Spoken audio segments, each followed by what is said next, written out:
హల్లెలూయా, హల్లెలూయా, హల్లెలూయా. దేవుని పరిశుద్ధ నామానికి స్తోత్రం కలుగును గాక. దేవుని పరిశుద్ధ నామకే స్తోత్రం ఉండాలి. కూడి వచ్చిన మీ అందరికీ, ఈ వీడియోను వీక్షిస్తున్న ప్రతి ఒక్కరికి యేసుక్రీస్తు నామమున వందనాలు తెలియజేస్తున్నాం. ಕೂಡಿ ಬಂದಂತ ನಿಮ್ಮೆಲ್ಲರಿಗೂ ಈ ವಿಡಿಯೋನ ವೀಕ್ಷಿಸ್ತಿರುವಂತ ಪ್ರತಿ ಒಬ್ಬೊಬ್ಬರಿಗೂ ಯೇಸುಕ್ರಿಸ್ತನ ಹೆಸರಿನಲ್ಲಿ ವಂದನೆಗಳನ್ನು ತಿಳಿಸುತ್ತೇವೆ. దేవునికి స్తోత్రం, ದೇವರಿಗೆ ಸ್ತೋತ್ರ. హల్లెలూయా, హల్లెలూయా, హల్లెలూయా, హల్లెలూయా. ఈ దినం ప్రభు సన్నిధిలో ఆరాధించుకోవడానికి, ಈ ದಿನದಲ್ಲಿ ಕರ್ತನ ಸನ್ನಿಧಿಯಲ್ಲಿ ಆರಾಧನೆ ಮಾಡಿಕೊಳ್ಳಲಿಕ್ಕಾಗಿ సజీవులుగా మనల్ని మిగిలించి, ಜೀವಂತರ ಪಟ್ಟಿಯಲ್ಲಿ ನಮ್ಮನ್ನು ಉಳಿಸಿ, ప్రతి పరిస్థితులను అనుకూలపరిచి, ಪ್ರತಿಯೊಂದು ಪರಿಸ್ಥಿತಿಗಳನ್ನ ಅನುಕೂಲಪಡಿಸಿ, ఆయుష్కాలము ఆరోగ్యమునిచ్చి, ಆಯುಷ್ಕಾಲವನ್ನ ಆರೋಗ್ಯವನ್ನ ಕೊಟ್ಟು, రక్షణనిచ్చి, ರಕ್ಷಣೆಯನ್ನ ಕೊಟ್ಟು, ఇంతవరకు ఈ దినం వరకు, ఈ సమయం వరకు ప్రభు మనల్ని నిలబెట్టాడు.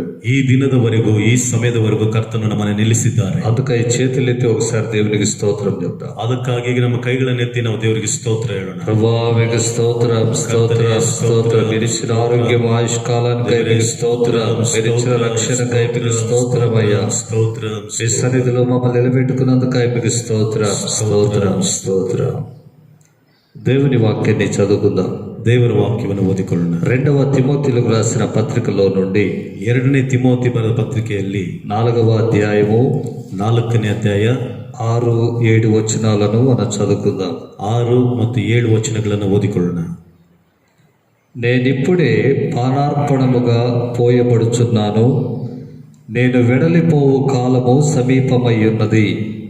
మంచి పోరాటము పోరాడి తిని, నా పరుగు కడముట్టించి తిని, విశ్వాసము కాపాడుకుంటుని. ಈಗಲೇ ಪಾನದ್ರವ್ಯವಾಗಿ ಅರ್ಪಿತನಾಗುತ್ತಾ ಇದ್ದೇನೆ. ನಾನು ಹೊರಟು ಹೋಗಬೇಕಾದ ಸಮಯವು ಸಮೀಪಕ್ಕೆ ಬಂದಿದೆ. ಶ್ರೇಷ್ಠ ಹೋರಾಟವನ್ನು ಮಾಡಿದ್ದೇನೆ, ನನ್ನ ಓಟವನ್ನು ಕಡೆಗಾಣಿಸಿದ್ದೇನೆ, ಕ್ರಿಸ್ತ ನಂಬಿಕೆಯನ್ನು ಕಾಪಾಡಿಕೊಂಡಿದ್ದೇನೆ. నేను వెడలిపోవు కాలము సమీపమయ్యున్నది.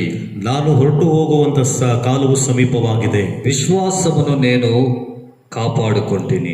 ನಂಬಿಕೆಯನ್ನ ನಾನು ಕಾಪಾಡಿಕೊಂಡಿದ್ದೆ. అపోస్తలుడైన పౌలు, ಅಪೊಸ್ತಲನಾದ ಪೌಲನು తాను ఈ లోకంలో రక్షించబడిన తర్వాత ಆತನು ಈ ಲೋಕದಲ್ಲಿ ರಕ್ಷಿಸಲ್ಪಟ್ಟ ನಂತರ మంచి పరిచర్య చేశారు, ಒಳ್ಳೆಯ ಸೇವೆಯನ್ನ ಮಾಡಿದ್ರು, సువార్త సేవ చేశాడు, ಸುವಾರ್ತೆ ಸೇವೆಯನ್ನ ಮಾಡಿದ್ರು, సంఘములను స్థాపించాడు, ಸಭೆಯನ್ನ ಸ್ಥಾಪಿಸಿದನು, సంఘాలను బలపరుస్తూ తిరిగాడు, ಸಭೆಗಳನ್ನ ಬಲಪಡಿಸುತ್ತಾ ತಿರುಗಾಡಿದನು, సువార్త దండయాత్రలు చేశాడు, ಸುವಾರ್ತೆಯ ದಂಡ ಯಾತ್ರೆಗಳನ್ನ ಮಾಡಿದನು, తన స్వహస్తములతో కష్టపడి పనులు కూడా చేశాడు. ತನ್ನ ಸ್ವಂತ ಕೈಗಳಿಂದ ಕಷ್ಟಪಟ್ಟು ಕೆಲಸ ಮಾಡಿದನು. ఇన్ని చేసి ಇಷ್ಟು ಮಾಡಿ తన జీవిత యాత్రను ముగించుకొని వెళ్ళిపోయేటప్పుడు ತನ್ನ ಜೀವಿತ ಯಾತ್ರೆಯನ್ನ ಮುಗಿಸಿಕೊಂಡು ಹೊರಟು ಹೋಗುವಾಗ తాను సంపాదించింది ఏమిటి, ಆತನು ಸಂಪಾದನೆ ಮಾಡಿದ್ದು ಏನು, తాను కాపాడుకున్నది ఏమిటో ఇక్కడ తెలియజేస్తూ ఉన్నాడు. ಆತನು ಕಾಪಾಡಿಕೊಂಡಿದ್ದು ಏನೋ ಇಲ್ಲಿ ತಿಳಿಯಪಡಿಸುತ್ತಾ ಇದ್ದಾನೆ. ఇక వెడలిపోయే కాలం వచ్చేసింది. ಇನ್ನು ಹೊರಟು ಹೋಗುವಂತ ಕಾಲ ಬಂದು ಬಿಟ್ಟಿದೆ. ఈ లోకాన్ని విడిచిపెట్టే కాలం వచ్చేసింది. ಈ ಲೋಕವನ್ನು ಬಿಟ್ಟು ಹೋಗುವಂತ ಕಾಲ ಬಂದಿದೆ. పౌలు ఏమి సంపాదించాడు, ಪೌಲನು ಏನನ್ನ ಸಂಪಾದನೆ ಮಾಡಿದ್ದಾನೆ, దేనిని కాపాడుకున్నాడు, ಯಾವುದನ್ನ ಕಾಪಾಡಿಕೊಂಡಿದ್ದಾನೆ. సంపాదించుకున్న దాన్నే మనం కాపాడుకుంటాం. ಸಂಪಾದನೆ ಮಾಡಿಕೊಂಡಿದ್ದನ್ನೇ ನಾವು ಕಾಪಾಡುತ್ತೇವೆ. దేవునికి స్తోత్రం. ದೇವರಿಗೆ ಸ್ತೋತ್ರ. ఇక్కడ పౌలు సంపాదించింది ఏమిటి, ಇಲ್ಲಿ ಪೌಲನು ಸಂಪಾದನೆ ಮಾಡಿದ್ದಾದ್ರೆ ಏನು, పౌలు కాపాడుకున్నది ఏమిటి, ಪೌಲನು ಕಾಪಾಡಿಕೊಂಡಿದ್ದಾದ್ರೂ ಏನು, ఏమిటంటే ಏನು ಅಂದ್ರೆ విశ్వాసమును కాపాడుకున్నాడు. ನಂಬಿಕೆಯನ್ನ ಕಾಪಾಡಿಕೊಂಡಿದ್ದಾನೆ. విశ్వాసాన్ని సంపాదించాడు, ನಂಬಿಕೆಯನ್ನು ಸಂಪಾದನೆ ಮಾಡಿದ್ದಾನೆ, విశ్వాసాన్ని కాపాడుకున్నాడు. ನಂಬಿಕೆಯನ್ನ ಕಾಪಾಡಿಕೊಂಡಿದ್ದಾನೆ. 1 తిమోతి పత్రిక 6వ అధ్యాయం 1ನೇ ತಿಮೋತಿಯವರು ಬರೆದ ಪತ್ರಿಕೆ 6ನೇ ಅಧ್ಯಾಯ 11వ వాక్యములో 11ನೇ ವಾಕ್ಯದಲ್ಲಿ దైవజనుడా ದೇವರ ಮನುಷ್ಯನೇ అని తిమోతితో మాట్లాడుతూ ಎಂಬುದಾಗಿ ತಿಮೋತಿ ಬಳಿಯಲ್ಲಿ ಮಾತನಾಡುತ್ತಾ, నీవైతే వీటిని విసర్జించి, అంటే వెనకున్న కొన్నిటిని విసర్జించి, నీతిని, భక్తిని, గమనించండి, విశ్వాసమును సంపాదించుకొనుటకు ప్రయాసపడుము. హల్లెలూయా, హల్లెలూయా. విశ్వాసము సంపాదించుకొనుటకు ప్రయాసపడు. ನಂಬಿಕೆಯನ್ನ ಸಂಪಾದಿಸುವುದಕ್ಕೆ ಪ್ರಯಾಸಪಡು. ఏం సంపాదించాలి? ಏನು ಸಂಪಾದನೆ ಮಾಡಬೇಕು? విశ్వాసాన్ని సంపాదించుకోవాలి. ನಂಬಿಕೆಯನ್ನ ಸಂಪಾದಿಸಿಕೊಳ್ಳಬೇಕು. దానిని అంతము వరకు కాపాడుకోవాలి. ಅದನ್ನ ಕೊನೆಯ ತನಕ ಕಾಪಾಡಿಕೊಳ್ಳಬೇಕು. అపోస్తలుడైన పౌలు చెప్పే మాట ఇది. ಅಪೊಸ್ತಲನಾದ ಪೌಲನು ಹೇಳುವಂತ ಮಾತಿದು. 2వ దెస్సలోనిక పత్రిక 3వ అధ్యాయము 2ನೇ తెస్ಸಲೋನಿಕ పత్రిಕೆ 3ನೇ అధ్యాಯ 2వ వాక్యములో 2ನೇ ವಾಕ್ಯದಲ್ಲಿ విశ్వాసము అందరికీ లేదు అని మాట్లాడుతున్నాడు. అక్కడ ನಂಬಿಕೆ ಎಲ್ಲರಲ್ಲೂ ಇಲ್ಲ ಎಂಬುದಾಗಿ ಮಾತನಾಡುತ್ತಾ ಇದ್ದಾನೆ. విశ్వాసం అందరిలో కనబడదు. ನಂಬಿಕೆ ಎಲ್ಲರಲ್ಲಿ ಕಾಣಿಸ್ತಾ ಇಲ್ಲ. యేసుక్రీస్తు కూడా ఈ లోకంలో ఉన్నప్పుడు, ಯೇಸು ಕ್ರಿಸ್ತನು ಸಹ ಈ ಲೋಕದಲ್ಲಿ ಇದ್ದಾಗ ఆయన చెప్పిన మాట లూకా సువార్త 18వ అధ్యాయంలో, ಆತನು ಹೇಳಿದಂತ ಮಾತುಗಳಲ್ಲಿ ಲೂಕನ ಸುವಾರ್ತೆ 18ನೇ ಅಧ್ಯಾಯದಲ್ಲಿ, మనుష్య కుమారుడు మళ్ళీ భూమి మీదకి వచ్చినప్పుడు విశ్వాసాన్ని కనుగొంటాడా? ಮನುಷ್ಯ ಕುಮಾರನು ಭೂಲೋಕಕ್ಕೆ ಬಂದಾಗ ನಂಬಿಕೆಯನ್ನ ಕಾಣುವನೋ? విశ్వాసం కనబడుతుందా? ನಂಬಿಕೆ ಕಾಣಿಸುತ್ತದಾ? యేసు ప్రభు ఆశ్చర్యంగా మాట్లాడుతున్నాడు. అక్కడ ಯೇಸು ಕ್ರಿಸ್ತನಲ್ಲಿ ಆಶ್ಚರ್ಯಕರವಾಗಿ ಮಾತನಾಡುತ್ತಿದ್ದಾರೆ. విశ్వాసం అందరిలో లేదు. ನಂಬಿಕೆ ಎಲ್ಲರಲ್ಲಿಯೂ ಇಲ್ಲ. విశ్వాసులుగా జీవించే వారిలో కూడా విశ్వాసం కనపడదు. ವಿಶ್ವಾಸಿಗಳಾಗಿ ಜೀವಿಸುವಂತವರಲ್ಲಿ ಸಹ ನಂಬಿಕೆ ಕಾಣಿಸುತ್ತಾ ಇಲ್ಲ. నిరీక్షింపబడు వాటి యొక్క నిజ స్వరూపమే విశ్వాసం. ನಿರೀಕ್ಷಿಸಲ್ಪಡುವಂತ ನಿಜ ಸ್ವರೂಪವೇ ನಂಬಿಕೆ. నా కోసం ఏదైతే దేవుడు ఉంచాడో, ನನಗೋಸ್ಕರವಾಗಿ ದೇವರು ಯಾವುದನ್ನಾದ್ರೂ ಇಟ್ಟಿದ್ದಾರೋ దాని యందు నేను విశ్వసించడమే విశ్వాసం. ಅದನ್ನ ನಾನು ನಂಬಿಕೆ ಇಡುವುದೇ ಒಂದು ನಂಬಿಕೆ. దేవుడు నా కోసం నిత్య జీవం పెట్టాడు. ದೇವರು ನನಗೋಸ್ಕರವಾಗಿ ನಿತ್ಯ ಜೀವ ಇಟ್ಟಿದ್ದಾರೆ. అది నేను నమ్ముచున్నాను. ಅದನ್ನ ನಾನು ನಂಬುತ್ತಿದ್ದೇನೆ. అది విశ్వాసం. ಅದೊಂದು ನಂಬಿಕೆ. చూడని వాటిని నమ్మడం విశ్వాసం. ನೋಡದೆ ಇರುವಂತದ್ದನ್ನ ನಂಬುವುದೇ ಒಂದು ನಂಬಿಕೆ. విశ్వాసం, ನಂಬಿಕೆ. హల్లెలూయా. ಹಲ್ಲೆಲೂಯಾ. కంటి కనబడేవి చూసి నమ్మడం అది నమ్మకం. ಕಣ್ಣಿಗೆ ಕಾಣಿಸುವಂತದ್ದನ್ನ ನೋಡಿ ಅದನ್ನ నమ్మడం అది నమ్మకం. ಅದು ನಂಬುವುದು ಅದು ನಂಬಿಕೆ. హల్లెలూయా. హల్లెలూయా. విశ్వాసం అంటే కంటికి కనబడనివి. ನಂಬಿಕೆ ಅಂದರೆ ಕಣ್ಣಿಗೆ ಕಾಣಿಸದೇ ಇರುವಂತದ್ದು. వాటిపైన నమ్మిక ఉంచడమే విశ్వాసం. ಅವುಗಳ ಮೇಲೆ ನಂಬಿಕೆ ಇಡುವುದೇ ಒಂದು ನಂಬಿಕೆ. కొంతమంది అంటుంటారు పరలోకం ఉందో లేదోలే. ಸ್ವಲ್ಪ ಜನ ಹೇಳ್ತಾ ಇರ್ತಾರೆ ಪರಲೋಕ ಇದೆಯೋ ಇಲ್ವೋ. యేసు ప్రభు వస్తాడో రాడో ఎవరికి తెలుసు. ಯೇಸು ಕ್ರಿಸ್ತನು ಬರ್ತಾರೋ ಇಲ್ವೋ ಯಾರಿಗ್ ಗೊತ್ತು. చచ్చిపోతే ఆడిపోతామో ఎవరికి తెలుసు. ಸತ್ತೋದ್ರೆ ನಾವ್ ಎಲ್ಲಿಗೆ ಹೋಗ್ತೀವೋ ಯಾರಿಗ್ ಗೊತ್ತು. వాళ్ళ విశ్వాసం మళ్ళీ పేరు. ಮತ್ತೆ ಅವರು ಹೆಸರಿಗೆ ವಿಶ್ವಾಸಿಗಳು. అందుకనే భక్తుడైన పౌలు అంటున్నాడు, ಅದಕ್ಕಾಗಿ ಭಕ್ತನಾದ ಪೌಲನು ಹೇಳ್ತೀನಿ, విశ్వాసం అందరిలో కనబడదు. ನಂಬಿಕೆ ಎಲ್ಲರಲ್ಲಿ ಕಾಣಿಸೋದಿಲ್ಲ. విశ్వాసాన్ని దేవుని వాక్యం వినడం ద్వారా నువ్వు సంపాదించాలి. ನಂಬಿಕೆಯನ್ನ ದೇವರ ವಾಕ್ಯಗಳನ್ನು ಕೇಳುವುದರ ಮೂಲಕ ನೀನು ಸಂಪಾದನೆ ಮಾಡಬೇಕು. సంపాదించడం కాదు, ಸಂಪಾದನೆ ಮಾಡುವುದಲ್ಲ, అంత మాత్రము కాదు, ಅಷ್ಟು ಮಾತ್ರವಲ್ಲ, అంతము వరకు, ಕೊನೆಯ ತನಕ, నీవు వెడలిపోయేంత వరకు, ನೀನು ಹೊರಟು ಹೋಗುವ ತನಕ దానిని కాపాడుకోవాలి. ಅದನ್ನ ಕಾಪಾಡಿಕೊಳ್ಳಬೇಕು. దేవునికి స్తోత్రం. ದೇವರಿಗೆ ಸ್ತೋತ್ರ. హల్లెలూయా. ಹಲ್ಲೆಲೂಯಾ. దానిని కాపాడుకోవాలి. ಅದನ್ನ ಕಾಪಾಡಿಕೊಳ್ಳಬೇಕು. పరిస్థితులు వ్యతిరేకంగా నీ ఎదుట వచ్చిన, ಪರಿಸ್ಥಿತಿಗಳು ವ್ಯತಿರೇಕವಾಗಿ ನಿನ್ನ ಮುಂದೆ ಬಂದರು, విశ్వాసాన్ని నువ్వు కాపాడుకోవాలి. ನಂಬಿಕೆಯನ್ನು ನೀನು ಕಾಪಾಡಿಕೊಳ್ಳಬೇಕು. క్రీస్తునందుల విశ్వాసాన్ని నువ్వు సంపాదించావు. ಕ್ರಿಸ್ತನಲ್ಲಿ ನಂಬಿಕೆಯನ್ನು ನೀನು ಸಂಪಾದನೆ ಮಾಡಿದ್ದೀಯ. ఎటువంటి ఎదురైన పరిస్థితులు వచ్చినప్పటికీ కూడా, ಎಂತ ಪರಿಸ್ಥಿತಿಗಳು ನಿನಗೆ ಎದುರಾಗಿ ಬಂದಿದ್ದರೂ ಸಹ వాటిలో విశ్వాసాన్ని నువ్వు చూపించాలి. ನೀನು ಅದರಲ್ಲಿ ನಂಬಿಕೆಯನ್ನು ತೋರಿಸಬೇಕು. హల్లెలూయా. ಹಲ್ಲೆಲೂಯಾ. హల్లెలూయా. ಹಲ್ಲೆಲೂಯಾ. దావీదు ఒకసారి సిక్లగు అనేటువంటి గ్రామంలో ఉన్నాడు. ದಾವೀದನು ಒಂದು ಸಾರಿ ಸಿಕ್ಲಗ್ ಎಂಬ ಒಂದು ಪಟ್ಟಣದಲ್ಲಿ ಇದ್ದಾನೆ. ఆ సమయంలో ఫిలిస్తీన్లు దండెత్తి వచ్చి ఆ పట్టణాన్ని పట్టుకుని వెళ్ళిపోయారు. ಫಿಲಿಸ್ತೀನರು ದಂಡೆತ್ತಿ ಬಂದು ಆ ಪಟ್ಟಣವನ್ನು ಹಿಡಿದುಕೊಂಡು ಹೊರಟೋದ್ರು. అప్పుడు ಆಗ దావీదు తన అనుచరులు, ದಾವೀದರು ಅವನ ಜೊತೆಯಲ್ಲಿ ಇದ್ದವರು సౌలు మీదకి దండెత్తి వెళ్ళిపోయారు. ಸೌಲನ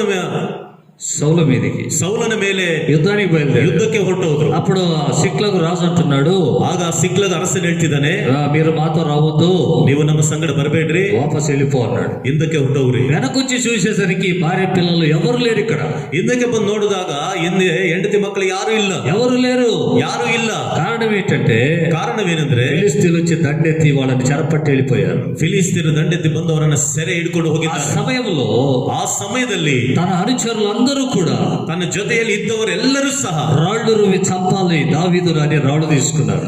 ಕಲ್ಲುಗಳನ್ನು ತೆಗೆದುಕೊಂಡು ದಾವೀದನನ್ನು ಸಾಯಿಸಬೇಕೆಂಬುದಾಗಿ ಕಲ್ಲುಗಳನ್ನು ತೆಗೆದುಕೊಂಡ್ರು. ఇక కొట్టి చంపేయాలి. ಇನ್ನು ಹೊಡೆದು ಸಾಯಿಸಬೇಕು. దావీదు ఏడుస్తున్నాడు, అనుచరులు ఏడుస్తున్నారు. ದಾವೀದನು ಅಳುತ್ತಾ ಇದ್ದಾನೆ, ಜೊತೆಯಲ್ಲಿ ಇದ್ದವರು ಅಳುತ್ತಾ ಇದ್ದಾರೆ. ఏది ఇలాంటి పరిస్థితి ఎదురైపోయింది. ಏನ್ ಇಂಥ ಪರಿಸ್ಥಿತಿ ಎದುರಾಯ್ತಲ್ಲ, ఏడుస్తూ ఉన్నారు, ಅಳುತ್ತಾ ಇದ್ದಾರೆ. దావీదు బిగ్గరగా ఏడుస్తున్నాడు. ದಾವೀದನು ಜೋರಾಗಿ ಅಳುತ್ತಾ ಇದ್ದಾನೆ. ఈ అనుచరులు రాళ్ళు తీసుకున్నారు. వీడి నుంచే కదా ఇంత జరిగింది. ಈ ಜೊತೆಯಲ್ಲಿ ಇದ್ದವರು ಕಲ್ಲುಗಳನ್ನು ತೆಗೆದುಕೊಂಡಿದ್ದಾರೆ, ಇವನಿಂದ ತಾನೇ ಇದೆಲ್ಲ ನಡೆದಿರೋದು. వెంటనే అక్కడ రాయబడింది మాట, ಕೂಡಲೇ ಅಲ್ಲಿ ಒಂದು ಮಾತು ಬರೆಯಲ್ಪಟ್ಟಿದೆ, దావీదు ధైర్యం యెహోవాను బట్టి ధైర్యము తెచ్చుకొనెను. ದಾವೀದನು ತನ್ನ ದೇವರಾದ ಯೆಹೋವನ ನಿಮಿತ್ತ ಧೈರ್ಯವನ್ನು ತಂದುಕೊಂಡ. ఆమేన్ ಆಮೆನ್. హల్లెలూయా హల్లెలూయా. ఇలాంటి పరిస్థితుల్లో నీ విశ్వాసం కనిపించాలి. ಇಂಥ ಪರಿಸ್ಥಿತಿಗಳ ಮಧ್ಯದಲ್ಲಿ ನಿನ್ನ ನಂಬಿಕೆ ಕಾಣಿಸ್ಬೇಕು, నీ విశ్వాసం కనబడాలి. ನಿನ್ನ ನಂಬಿಕೆ ಕಾಣಬೇಕು. ఆ విశ్వాసం ಆ ನಂಬಿಕೆ ఆఖరి వరకు వెడలిపోయేంత వరకు ఉండాలి. ಕೊನೆಯ ತನಕ, ಅಂದ್ರೆ ಈ ಲೋಕವನ್ನು ಬಿಟ್ಟು ಹೋಗುವ ತನಕ ಇರಬೇಕು. కానీ నేటి దినాల్లో ಆದರೆ ಈ ದಿನಗಳಲ್ಲಿ క్రైస్తవులు లేక విశ్వాసులు, ಕ್ರೈಸ್ತರು ಅಥವಾ ವಿಶ್ವಾಸಿಗಳು, ఇక సేవకులు కూడా కలిపి ಅಥವಾ ಸೇವಕರು ಸಹ ಸೇರಿ దేనిని సంపాదిస్తూ ఉన్నారు, ಯಾವುದನ್ನ ಸಂಪಾದನೆ ಮಾಡುತ್ತಾ ಇದ್ದಾರೆ, దేన్ని కాపాడుకోవడానికి ప్రయాసపడుతున్నారు. ಯಾವುದನ್ನ ಕಾಪಾಡಿಕೊಳ್ಳಲಿಕ್ಕೆ ಪ್ರಯಾಸ ಪಡುತ್ತಿದ್ದಾರೆ. భక్తుడు పౌలు అంటున్నాడు ఇక్కడ, ಇಲ್ಲಿ ಭಕ್ತನಾದ ಪೌಲನು విశ్వాసమును సంపాదించుకొనుటకు ప్రయాసపడుము. ನಂಬಿಕೆಯನ್ನ ಸಂಪಾದನೆ ಮಾಡಿಕೊಳ್ಳಲಿಕ್ಕಾಗಿ ಪ್ರಯಾಸ ಪಡಿರಿ. కానీ ఈ దినం దేన్ని సంపాదిస్తున్నారు? ಆದರೆ ಈ ದಿನಗಳಲ್ಲಿ ಯಾವುದನ್ನ ಸಂಪಾದನೆ ಮಾಡುತ್ತಿದ್ದಾರೆ? ప్రస్తుతం మనం ఒకసారి లోకం వైపు చూస్తే ಈಗಿನ ಸಂದರ್ಭದಲ್ಲಿ ನಾವು ಲೋಕದ ಕಡೆಗೆ ಒಂದು ಸಾರಿ ನೋಡಿದ್ರೆ సంపాదిస్తున్నదంతా డబ్బు, ಸಂಪಾದನೆ ಮಾಡುತ್ತಿರುವುದೆಲ್ಲವೂ ಹಣ, ఆస్తులు, ಆಸ್ತಿಗಳು, ఇవే సంపాదిస్తూ ఉన్నారు. ಇವುಗಳನ್ನ ಸಂಪಾದನೆ ಮಾಡ್ತಿದ್ದಾರೆ, కూడబెట్టుకుంటున్నారు. ಕೂಡಿಸಿಟ್ಟುಕೊಳ್ತಾ ಇದ್ದಾರೆ, ఒకదానిపైన ఒకటి కూడబెట్టుకుంటూ ఉన్నారు. ಒಂದರ ಮೇಲೊಂದು ಕೂಡಿಸಿಟ್ಕೊಳ್ತಾ ಇದ್ದಾರೆ. అలాగే విశ్వాసులు కూడా ಅಂತ ವಿಶ್ವಾಸಿಗಳು ಸಹ ఇలాంటి ఆలోచనలోనే జీవిస్తూ ఉన్నారు. ಇಂಥ ಆಲೋಚನೆಗಳು ಉಳ್ಳವರಾಗಿ ಜೀವನ ಮಾಡ್ತಿದ್ದಾರೆ. ఆస్తులు సంపాదించుటకై ಆಸ್ತಿಗಳನ್ನ ಸಂಪಾದನೆ ಮಾಡ್ಲಿಕ್ಕಾಗಿ ప్రయాస పడుతున్నారు. ಪ್ರಯಾಸ ಪಡುತ್ತಿದ್ದಾರೆ. ఆస్తులు కూర్చుకోవాలి, ಆಸ್ತಿಗಳನ್ನ ಕೂಡಿಸಿಟ್ಕೊಳ್ಬೇಕು, తనకు తన పిల్లలకు ఆస్తులు కూర్చుకోవాలి, ಅವರಿಗೂ ಅವರ ಮಕ್ಕಳಿಗೂ ಆಸ್ತಿಯನ್ನು ಕೂಡಿಸಿಟ್ಕೊಳ್ಬೇಕು. పొరుగు వారి కంటే మేము ఉన్నతంగా జీవించాలి, ನೆರೆಯವರಿಗಿಂತ ನಾವು ಉನ್ನತವಾದ ಸ್ಥಿತಿಯಲ್ಲಿ ಇರಬೇಕು, ఆ ఆస్తులు కాపాడుకోవాలి ಆ ಆಸ್ತಿಗಳನ್ನ ಕಾಪಾಡಿಕೊಳ್ಳಬೇಕು అని ಎಂಬುದಾಗಿ ప్రస్తుతం ఆలోచన చేస్తున్న వాళ్ళు చాలా మంది ఉన్నారు. ಈಗಿನ ಸಮಯದಲ್ಲಿ ಆಲೋಚನೆ ಮಾಡುವಂತರು ತುಂಬಾ ಜನರಿದ್ದಾರೆ. ఇది ఏ కాలం?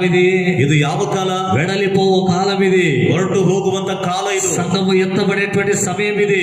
ಸಭೆಯು ಎತ್ತಲ್ಪಡುವಂತ ಸಮಯ ಇದು. యెరూషలేం దేవాలయం కట్టబడుటకు సిద్ధతలు జరుగుతున్నాయి. ಯೆರೂಷಲೇಮ್ ದೇವಾಲಯವು ಕಟ್ಟಲ್ಪಡ್ಲಿಕ್ಕಾಗಿ ಸಿದ್ಧತೆ ನಡೀತಾ ಇದೆ. క్రీస్తు విరోధి త్వరగా రాబోతూ ఉన్నాడు. ಕ್ರಿಸ್ತ ವಿರೋಧಿ ಬೇಗನೆ ಬರಲಿಕ್ಕಿದ್ದಾನೆ. క్రీస్తు పరిపాలన జరగబోతూ ఉంది. ಕ್ರಿಸ್ತನ ಒಂದು ಆಳ್ವಿಕೆ ನಡೆಯಲಿಕ್ಕಿದೆ. క్రీస్తు విరోధి పరిపాలన జరగబోతుంది. ಕ್ಷಮಿಸಿರಿ, ಕ್ರಿಸ್ತ ವಿರೋಧಿ ಒಂದು ಆಳ್ವಿಕೆ ನಡೆಯಲಿಕ್ಕಿದೆ. 7 ఏళ్ల శ్రమల కాలం రాబోతున్నాయి. 7 ವರ್ಷ ಶ್ರಮೆಗಳ ಕಾಲ ಬರಲಿಕ್ಕಿದೆ. అంతలో సంఘం ఎత్తబడాలి. ಅಷ್ಟರಲ್ಲಿ ಸಭೆ ಎತ್ತಲ್ಪಡಬೇಕು. నీవు నేను ఎత్తబడే స్థితిలో ఉన్నాం. ನೀನು ನಾನು ಎತ್ತಲ್ಪಡುವಂತ ಸ್ಥಿತಿಯಲ್ಲಿದ್ದೇವೆ. కానీ ఆస్తులపైన మనసు ఎందుకు ఇప్పుడు? ಆದ್ರೆ ಆಸ್ತಿಗಳ ಮೇಲೆ ಮನಸ್ಸು ಯಾಕೆ ಈಗ? ఏదో కూర్చుకొని దాన్ని కాపాడుకోవాలని ఆశలు ఎందుకు? ಯಾವುದೋ ಕೂಡಿಸಿಟ್ಟುಕೊಂಡು ಏನೋ ಮಾಡಬೇಕೆಂಬ ಆಸೆ ಈಗ ಯಾಕೆ? ఎందుకు ఆశలు? ಯಾಕೆ ಆಸೆಗಳು? గేహజీ వల్ల ఏదో దాచుకోవాలని ఆశలు ఎందుకు? ಗೆಹಜಿಯ ಹಾಗೆ ಯಾವುದನ್ನು ಬಚ್ಚಿಟ್ಟುಕೊಳ್ಳಬೇಕೆಂಬ ಆಸೆ ಯಾಕೆ? వెడలిపోవు కాలం సమీపించింది. ಹೊರಟು ಹೋಗುವಂತ ಸಮಯ ಸಮೀಪವಾಗಿದೆ. హల్లెలూయా, ಹಲ್ಲೆಲೂಯಾ, హల్లెలూయా, హల్లెలూయా. 2వ తెస్సలోనిక పత్రిక 2ನೇ ಥೆಸಲೋನಿಕದವರ ಪತ್ರಿಕೆ 2వ అధ్యాయం 7వ వచనంలో ఈ మాట రాయబడింది. 2ನೇ ಅಧ್ಯಾಯ 7ನೇ ವಚನದಲ್ಲಿ ಮಾತು ಬರೆಯಲ್ಪಟ್ಟಿದೆ. క్రీస్తు విరోధి క్రియలు ఇప్పటికే బయలుపరచబడుతున్నాయి. ಕ್ರಿಸ್ತ ವಿರೋಧಿಯ ಕ್ರಿಯೆಗಳು ಈಗಲೇ ವ್ಯಕ್ತವಾಗುತ್ತಾ ಇದೆ. కనబడుతూ ఉన్నాయి. క్రీస్తు విరోధి కార్యక్రమాలు, ಕ್ರಿಸ್ತ ವಿರೋಧಿಯ ಕಾರ್ಯಗಳು ಕಾಣಿಸುತ್ತಾ ಇದೆ. కానీ ಆದರೆ వాడు ప్రత్యక్షానికి ఇంకా రాలేదు. ಅವನು ಇನ್ನು ಪ್ರತ್ಯಕ್ಷಕ್ಕೆ ಇನ್ನು ಬರಲಿಲ್ಲ. ఎందుకంటే ಯಾಕೆಂದರೆ వానిని ప్రత్యక్షం లేక రాకుండా అడ్డగించేది భూలోకంలో ఏదో ఒకటి ఉంది. ಅವನು ಪ್ರತ್ಯಕ್ಷವಾಗಿ ಬಾರದ ಹಾಗೆ ಭೂಲೋಕದಲ್ಲಿ ತಡೆ ಮಾಡುವಂತದ್ದು ಏನೋ ಇದೆ. వానిని అడ్డగించేది ఏదో ఉందని ಅವನನ್ನ ತಡೆ ಮಾಡುವಂತದ್ದು ಯಾವುದೋ ಇದೆ ಅಂತ పౌలు మాట్లాడుతున్నాడు ఇక్కడ. ಪೌಲನಲ್ಲಿ ఏమిటి ಮಾತನಾಡಿದೆ. అది? ಏನದು? అదే సంఘం. ಅದೇ ಸಭೆ. హల్లెలూయా, హల్లెలూయా. సంఘం ఉన్నంత వరకే సువార్త. ಸಭೆ ಇರುವ ತನಕವೇ ಸುವಾರ್ತೆ. సంఘం ఉన్నంత వరకే పరిశుద్ధాత్ముడు ఇక్కడ ఉంటాడు. ಸಭೆ ಇರುವ ತನಕ ಮಾತ್ರವೇ ಪವಿತ್ರ ಆತ್ಮನಿರ್ತಾನೆ. సంఘము క్రీస్తు వధువైనది. ಸಭೆ ಕ್ರಿಸ್ತನಿಗೆ ಮೊದಲ ಗಿತ್ತಿಯಾಗಿದೆ. ఒక దినం రాబోతుంది. ಒಂದು ದಿನ ಬರಲಿಕ್ಕಿದೆ. సంఘము వధువుగా పరిపూర్ణంగా సిద్ధపడినప్పుడు, ಸಭೆಯು ಮೊದಲ ಗಿತ್ತಿಯಾಗಿ ಪರಿಪೂರ್ಣವಾಗಿ ಸಿದ್ಧವಾದಾಗ ఆ పరిశుద్ధుని దగ్గరికి సంఘాన్ని పరిశుద్ధాత్ముడు తీసుకుని వెళ్ళిపోతాడు. ಆ ಪರಿಶುದ್ಧನ ಬಳಿಗೆ ಈ ಸಭೆಯನ್ನ ಪವಿತ್ರಾತ್ಮನು ತೆಗೆದುಕೊಂಡು ಹೋಗ್ತಾನೆ. ఆమేన్, ಆಮೆನ್, హల్లెలూయా, ಹಲ್ಲೆಲೂಯಾ. రిబ్కాను ఎలియేజరు ఏ రీతిగా సిద్ధపరిచి ರೆಬೆಕ್ಕಳನ್ನು ಯಾವ ರೀತಿಯಾಗಿ ಎಲಿಯಾಜನನ್ನು ಸಿದ್ಧ ಮಾಡಿ ఆమెను అలంకరించి ಆಕೆಯನ್ನು ಅಲಂಕರಿಸಿ తీసుకొని ఇస్సాకు దగ్గరికి వచ్చాడో, ತೆಗೆದುಕೊಂಡು ಈಸಾಕನ ಬಳಿಗೆ ಬಂದನು. అదే రీతిగా ಅದೇ ರೀತಿಯಾಗಿ పరిశుద్ధాత్ముడు ಪವಿತ್ರಾತ್ಮನು సంఘమైనటువంటి మనల్ని ಸಭೆಯಾಗಿರುವಂತ ಇರುವಂತಹ ನಮ್ಮನ್ನ సిద్ధపరిచి తీసుకుని వెళ్ళిపోయే కాలము సమీపించింది. ಸಿದ್ಧಪಡಿಸಿ ತೆಗೆದುಕೊಂಡು ಹೋಗುವಂತ ಕಾಲವು ಹತ್ತಿರವಾಗಿದೆ. వెళ్ళిపోయే కాలం వచ్చేసింది. ಹೊರಟು ಹೋಗುವಂತ ಕಾಲವು ಹತ್ತಿರವಾಗಿದೆ. ఇంకా ఆస్తుల పైన మనసు ఎందుకు? ಇನ್ನು ಆಸ್ತಿಗಳ ಮೇಲೆ ಮನಸ್ಸು ಯಾಕೆ? అవన్నీ లోకంలో వదిలిపెట్టి వెళ్ళిపోవాలి. ಅವುಗಳೆಲ್ಲವನ್ನೇ ಲೋಕದಲ್ಲಿ ಬಿಟ್ಟು ಹೋಗಬೇಕು. అవన్నీ కూర్చుకొని ఎవరికి ఇస్తావు? ಅವುಗಳನ್ನೆಲ್ಲ ಕೂಡಿಸಿಕೊಂಡು ಯಾರಿಗೆ ಕೊಡ್ತೀಯ? క్రీస్తు విరోధికి నువ్వు ఇవ్వాలి. ಕ್ರಿಸ್ತ ವಿರೋಧಿಗೆ ನೀನು ಕೊಡಬೇಕು. క్రీస్తు విరోధి పాలైపోతాయి. ಕ್ರಿಸ್ತ ವಿರೋಧಿಯ ಪಾಲಾಗುತ್ತದೆ. ఇప్పటికే మన ఆస్తులు దోచుచూ ఉన్నారు. ಈಗಾಗಲೇ ನಮ್ಮ ಆಸ್ತಿಗಳನ್ನ ದೋಚ್ತಾ ಇದ್ದಾರೆ. ఇటీవల నేను చూసిన ఒక విషయం, ಇತ್ತೀಚೆಗೆ ನಾನು ನೋಡಿದಂತ ಒಂದು ವಿಷಯ, ప్రధానమంత్రి గారు మోదీ గారు ಪ್ರಧಾನಮಂತ್ರಿ ಆಗಿರುವಂತ ಮೋದಿ ಅವರು 68,607 కోట్లు మాఫీ చేశారు. 68,607 ಕೋಟಿ ಅದನ್ನ అప్పులు, బ్యాంకులో ఉన్న అప్పులు తీర్చేశాడు. ಬ್ಯಾಂಕ್ನಲ್ಲಿರುವಂತ ಸಾಲಗಳನ್ನ ಮನ್ನಾ ಮಾಡಿದ್ರು. ఎవరి అప్పులవి? ಯಾರ್ದು ಈ ಸಾಲಗಳೆಲ್ಲ? కోట్యాధిపతుల అప్పులు, ಕೋಟ್ಯಾಧೀಶ್ವರ ಅವರ ಒಂದು ಸಾಲಗಳು. పేదవాళ్ళ అప్పులు కాదు ఇవి. ಬಡವರ ಒಂದು ಸಾಲಗಳೆಲ್ಲ ಇವು. మధ్య తరగతిలో ఉన్న అప్పులు కాదు. ಮಧ್ಯ ತರಗತಿಯಲ್ಲಿರುವಂತ ಸಾಲಗಳೆಲ್ಲ ಇವು. గొప్ప విఐపిల అప్పులు తీర్చాడు. ದೊಡ್ಡ ವಿಐಪಿಗಳ ಒಂದು ಸಾಲಗಳನ್ನು ತೀರಿಸಿದ್ರು. సామాన్యులు అన్నానికి లేక చస్తున్నారు. ಸಾಮಾನ್ಯರು ಊಟಕ್ಕಿಲ್ಲದ ಹಾಗೆ ಸಾಯ್ತಾ ಇದ್ದಾರೆ. ఒక వీడియో చూశాను నేను. ಒಂದು ವಿಡಿಯೋ ನೋಡಿದೆ ನಾನು. భార్య భర్త 3 పిల్లలు సూసైడ్ చేసుకొని చనిపోయారు అన్నానికి లేక. ಗಂಡ ಹೆಂಡತಿ 3 ಜನ ಮಕ್ಕಳು ಊಟಕ್ಕೆ ಇಲ್ಲದೆ ಅವರು ಸೂಸೈಡ್ ಮಾಡ್ಕೊಂಡು ತೀರೋದ್ರು. ఇవి కనపడడం లేదు. ಇವುಗಳು ಕಾಣಿಸ್ತಾ ಇಲ್ಲ. టీవీ వాళ్ళకి కానీ, మీడియా వాళ్ళకి కానీ, అధికారులకు కానీ, రాజకీయ నాయకులకు కానీ ఇవి కనపడదు. ಟಿವಿ ಅವರಿಗಾಗಲಿ, ಮೀಡಿಯಾದವರಿಗಾಗಲಿ, ರಾಜಕೀಯ ನಾಯಕರಿಗಾಗಲಿ, ಅಧಿಕಾರಿಗಳಿಗಾಗಲಿ ಇವು ಕಾಣಿಸುತ್ತಾ ಇಲ್ಲ. కోట్లు మోసాలు చేసే వాళ్ళ అప్పులను తీర్చివేసేదానికి ముందుకు వచ్చేసారు. ಕೋಟಿಗಟ್ಟಲೆ ಮೋಸ ಮಾಡಿದವರ ಸಾಲಗಳನ್ನು ತೀರಿಸಲಿಕ್ಕಾಗಿ ಮುಂದಾಗಿ ಬಂದಿದ್ದಾರೆ. ಏನಿದು? క్రీస్తు విరోధి పరిపాలన సూచనలు, ಕ್ರಿಸ್ತ ವಿರೋಧಿಯ ಆಳ್ವಿಕೆಯ ಸೂಚನೆಗಳು. వాని కార్యಗಳು జరుగుతూ ఉన్నాయి. ಅವನ ಕಾರ್ಯಗಳು ನಡೀತಲೇವೆ. కానీ వాడిని అడ్డగించేదానికి ఏదో ఒకటి భూలోకంలో ఉంది. ಆದರೆ ಅವನನ್ನ ತಡೆ ಮಾಡ್ಲಿಕ್ಕಾಗಿ ಭೂಲೋಕದಲ್ಲಿ ಯಾವುದೋ అదే సంఘం, ಅದೇ ಸಭೆ, అదే పరిశుద్ధ సంఘం, ಅದೇ ಪರಿಶುದ್ಧವಾದ ಸಭೆ. అది ఎత్తబడిన దినమున, ಅದು ಎತ್ತಲ್ಪಟ್ಟಂತ ದಿನದಲ್ಲಿ క్రీస్తు విరోధి బయలుపడతాడు. ಕ್ರಿಸ್ತ ವಿರೋಧಿ ಕಾಣಿಸುತ್ತಾನೆ. ఎందుకంటే సంఘము లోకానికి వెలుగై ఉంది. ಯಾಕೆಂದರೆ ಸಭೆಯು ಲೋಕಕ್ಕೆ ಬೆಳಕಾಗಿದೆ. కాబట్టి చీకటి ఎంత మాత్రం లోపలికి రాలేదు. ಆದ ಕಾರಣ ಕತ್ತಲಿ ಎಷ್ಟು ಮಾತ್ರಕ್ಕೂ ಒಳಗಡೆ ಬರ್ಲಿಕ್ಕಾಗಲ್ಲ. సంఘం లోకానికి ఉప్పై ఉంది. ಸಭೆ ಲೋಕಕ್ಕೆ ಉಪ್ಪಾಗಿದೆ. కాబట్టి చెడుగు లోపలికి ప్రవేశించదు. ಆದ ಕಾರಣ ಕೆಟ್ಟದ್ದು ಒಳಗಡೆ ಪ್ರವೇಶ ಮಾಡ್ಲಿಕ್ಕಾಗಲ್ಲ. ఎప్పుడు సంఘం వెళ్ళిపోతుందో, ಯಾವಾಗ ಸಭೆ ಹೊರಟೋಗುತ್ತದೋ అప్పుడు క్రీస్తు విరోధి వచ్చేస్తాడు. ಆಗ ಕ್ರಿಸ್ತ ವಿರೋಧಿ ಆಳ್ವಿಕೆಗಾಗಿ ಬರ್ತಾನೆ. కాబట్టి ಆದ್ದರಿಂದ ఎవరి కోసం దాచుచున్నావు నీ ఆస్తుల్ని? ಯಾರಿಗೋಸ್ಕರವಾಗಿ ಬಚ್ಚಿಡುತ್ತಾ ಇದ್ದೆ ನಿನ್ನ ಆಸ್ತಿಗಳನ್ನು? ఎవరి కోసం కాపాడుతున్నావు నీ ఆస్తుల్ని? ಯಾರಿಗೋಸ್ಕರವಾಗಿ ಕಾಪಾಡಿಕೊಳ್ಳುತ್ತಾ ಇದ್ದೆ ನಿನ್ನ ಆಸ್ತಿಗಳನ್ನು? మత్తయి సువార్త 6వ అధ్యాయము, ಮತ್ತಾಯ ಸುವಾರ್ತೆ 6ನೇ ಅಧ್ಯಾಯ 19వ వాక్యంలో 19ನೇ ವಾಕ್ಯ, యేసుక్రీస్తు ఈ మాట అన్నాడు. ಯೇಸು ಕ್ರಿಸ್ತನ ಮಾತನ್ನ, భూమి మీద ధనమును కూర్చుకోవద్దు. ಭೂಲೋಕದಲ್ಲಿ ಹಣವನ್ನ ಕೂಡಿಸಿಟ್ಟುಕೊಳ್ಬೇಡ್ರಿ. భూమి మీద ధనాన్ని కూర్చుకోవద్దు. ಭೂಲೋಕದಲ್ಲಿ ಹಣವನ್ನ ನೀವು ಕೂಡಿಸಿಟ್ಟುಕೊಳ್ಬೇಡ್ರಿ. ఆ ధనం ఏమైపోద్ది? ಆ ಹಣ ಏನಾಗುತ್ತದೆ? తుప్పు పట్టిపోద్ది, ನುಸಿ ಹಿಡಿದೋಗುತ್ತೆ. దేవునికి మహిమ.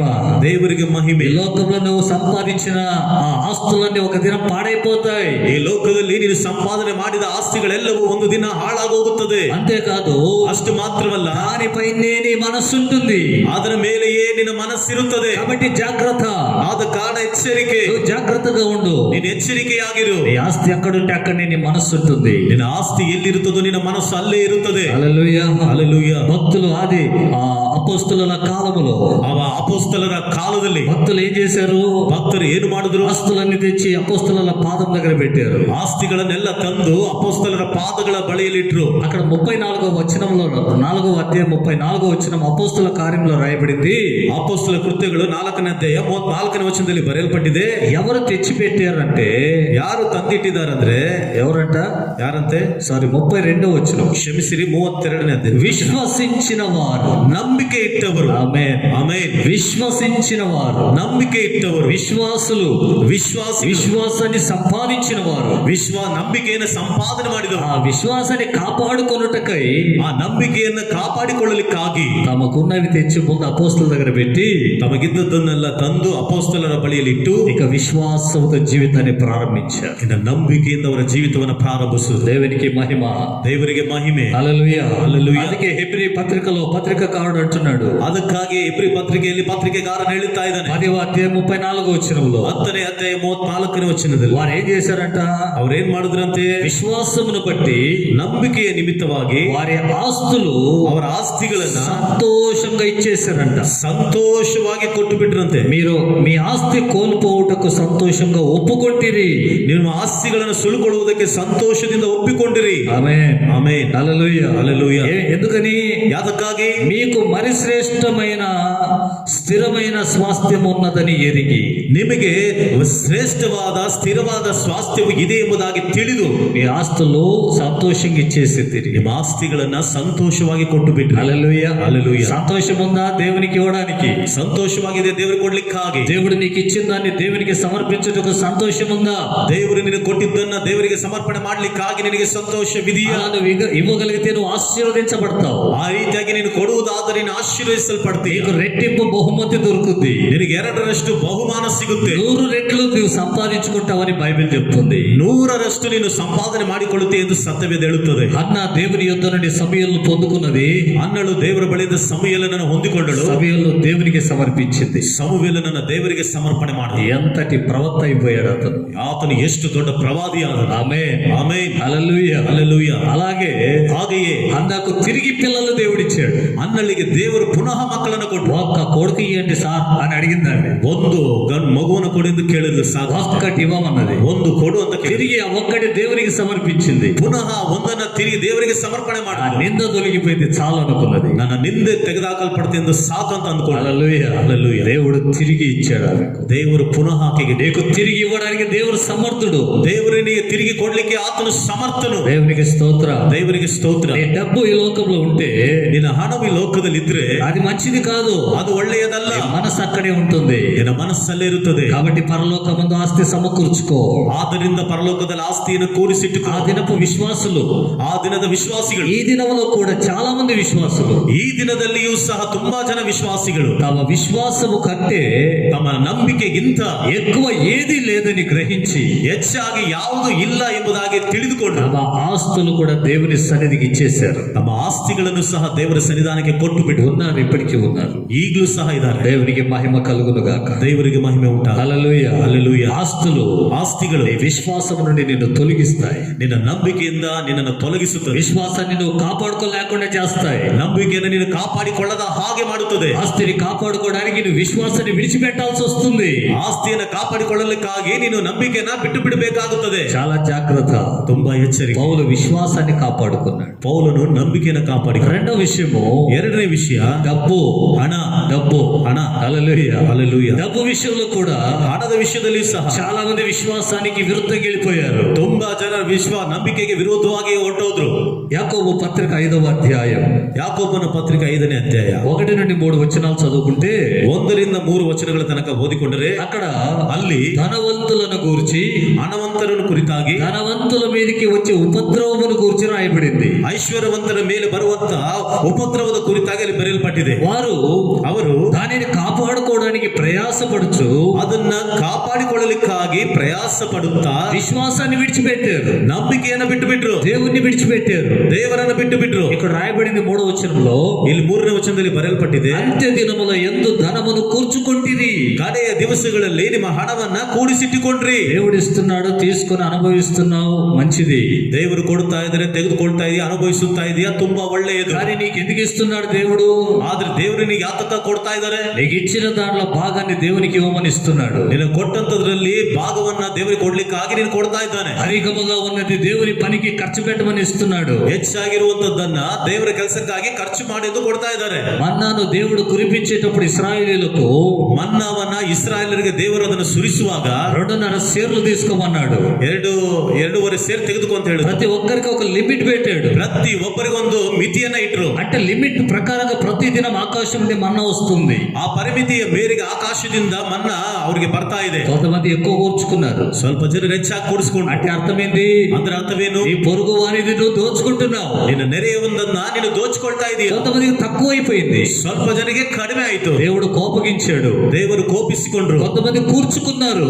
ಸ್ವಲ್ಪ ಜನರು ಕೂಡಿಸಿಟ್ಕೊಂಡ್ರು. అది మరుదినానికి ಅದು ಮಾರನೇ ದಿನಕ್ಕೆ పురుగులు పట్టినాయి. ಹುಳಗಳು ಹಿಡಿದಿದೆ. ధనవంతులారా, ಐಶ್ವರ್ಯವಂತರೇ, మీ ఆస్తి తుప్పు పడిపోతుంది. ನಿಮ್ಮ ಆಸ್ತಿ ನುಸಿ ಹಿಡಿದೋಗುತ್ತೆ. మీ ధనము చెడిపోవును. ನಿಮ್ಮ ಹಣವು ಹಾಳಾಗುವುದು. మీ వస్త్రములు చిమ్మటలు కొట్టినవాయను. ನಿಮ್ಮ బట్టೆಗಳು ನುಸಿ ಹಿಡಿದಂತದ್ದಾಗಿದೆ. మీ బంగారములు మీ వెండి తుప్పు పట్టిపోయాయి. ನಿಮ್ಮ ಚಿನ್ನ ಬೆಳ್ಳಿಗಳು ಅದು ನುಸಿ ಹಿಡಿದಿದೆ. ఇంకా గమనించడం లేదా నువ్వు? ಇನ್ನು ನೀನು ಗಮನಿಸುತ್ತಾ ಇಲ್ವಾ? అంత్యకాలం వచ్చేసింది. ಕಡೆ ದಿನಗಳು ಬಂದ್ಬಿಟ್ಟಿದೆ. సంఘం ఎత్తబడే సమయం వచ్చేసింది. ಸಭೆಯು ಎತ್ತಲ್ಪಡುವಂತ ಸಮಯ ಬಂದ್ಬಿಟ್ಟಿದೆ. దేనిపైన మనసు పెట్టినావు? ಯಾವುದರ ಮೇಲೆ ಮನಸ್ಸನ್ನಿಟ್ಟಿದೀಯಾ? నీకు చాలా కష్టమని బైబిల్లో రాయబడింది. ನಿನಗೆ ತುಂಬಾ ಕಷ್ಟ ಎಂದು ಸತ್ಯವೇದದಲ್ಲಿ ಬರೆಯಲ್ಪಟ್ಟಿದೆ. నీకు శ్రమలని రాయబడింది. ನಿನಗೆ ಶ್ರಮೆಗಳು ಎಂದು ಬರೆಯಲ್ಪಟ್ಟಿದೆ. లూకా సువార్తలో ఒక వాక్యాన్ని చదివితే, ಲೂಕನ ಸುವಾರ್ತೆಯಲ್ಲಿ ವಾಕ್ಯವನ್ನು ಓದಿದ್ರೆ 18వ అధ్యాయం 18ನೇ ಅಧ್ಯಾಯ 24-25 వచనం. 24-25ನೇ ವಚನ. ఆస్తి గలవారు, ಆಸ್ತಿ ಉಳ್ಳವರು పరలోక రాజ్యం వెళ్ళుట దుర్లభమని రాయబడింది. ಐಶ್ವರ್ಯವಂತರು ದೇವರ ರಾಜ್ಯದಲ್ಲಿ ಸೇರುವುದು ಕಷ್ಟ ಎಂದು ಬರೆಯಲ್ಪಟ್ಟಿದೆ. ధనవంతులు ಐಶ್ವರ್ಯವಂತರು దేవుని రాజ్యం వెళ్ళుట కంటే ದೇವರ ರಾಜ್ಯದಲ್ಲಿ ಸೇರುವುದಕ್ಕಿಂತ ಒಂಟೆ ಸೂದಿ ಬೆಚ್ಚలో వెళ్ళిపోవటం సులభం. ಒಂಟೆಯು ಸೂಜಿನ ಕಣ್ಣಿನಲ್ಲಿ ನುಗ್ಗುವುದು ತುಂಬಾ ಸುಲಭ. గమనించండి, యేసుప్రభు చెప్పిన మాట ఇది. ಗಮನಿಸಿರಿ, ಯೇಸು ಕ್ರಿಸ್ತನು ಹೇಳಿದಂತ ಮಾತಿದು. ఎందుకు మాట్లాడుతున్నాడు యేసుప్రభు ఈ మాటల్ని? ಯಾತಕ್ಕಾಗಿ ಯೇಸು ಕ್ರಿಸ್ತನ ಮಾತುಗಳನ್ನು ಮಾತಾಡ್ತಿದ್ದಾರೆ? ఒక యవనస్తుడు వచ్చాడు. ಒಬ್ಬ ಯವನಸ್ಥನು ಬಂದನು. ప్రభువా, నేను నిత్య జీవానికి వారసుని కావాలి. ಕರ್ತನೇ, ನಾನು ನಿತ್ಯ ಜೀವಕ್ಕೆ ವಾರಸುದಾರನಾಗಬೇಕು. నిత్య జీవ ఎవడు పొందుతాడు? ನಿತ್ಯ ಜೀವವನ್ನ ಯಾರು ಹೊಂದಿಕೊಳ್ಳುತ್ತಾರೆ? యేసునందు విశ్వాసం ఉంచిన వాడు నశింపక నిత్య జీవం పొందుతాడని బైబిల్లో రాయబడింది. ಯೇಸುವಿನ ಮೇಲೆ ನಂಬಿಕೆ ಇಟ್ಟವರು ನಾಶವಾಗದೆ ನಿತ್ಯ ಜೀವನ ಹೊಂದಿಕೊಳ್ಳುತ್ತಾರೆ ಎಂದು ಸತ್ಯವೇದದಲ್ಲಿ ಬರೆಯಲ್ಪಟ್ಟಿದೆ. కాదా? ಅಲ್ವಾ? అంటే విశ్వసించాలి. ಅಂದ್ರೆ ನಂಬಬೇಕು. విశ్వసించాలంటే ನಂಬಬೇಕಂದ್ರೆ నీ ఆస్తిని విడిచిపెట్టమన్నాడు ప్రభు.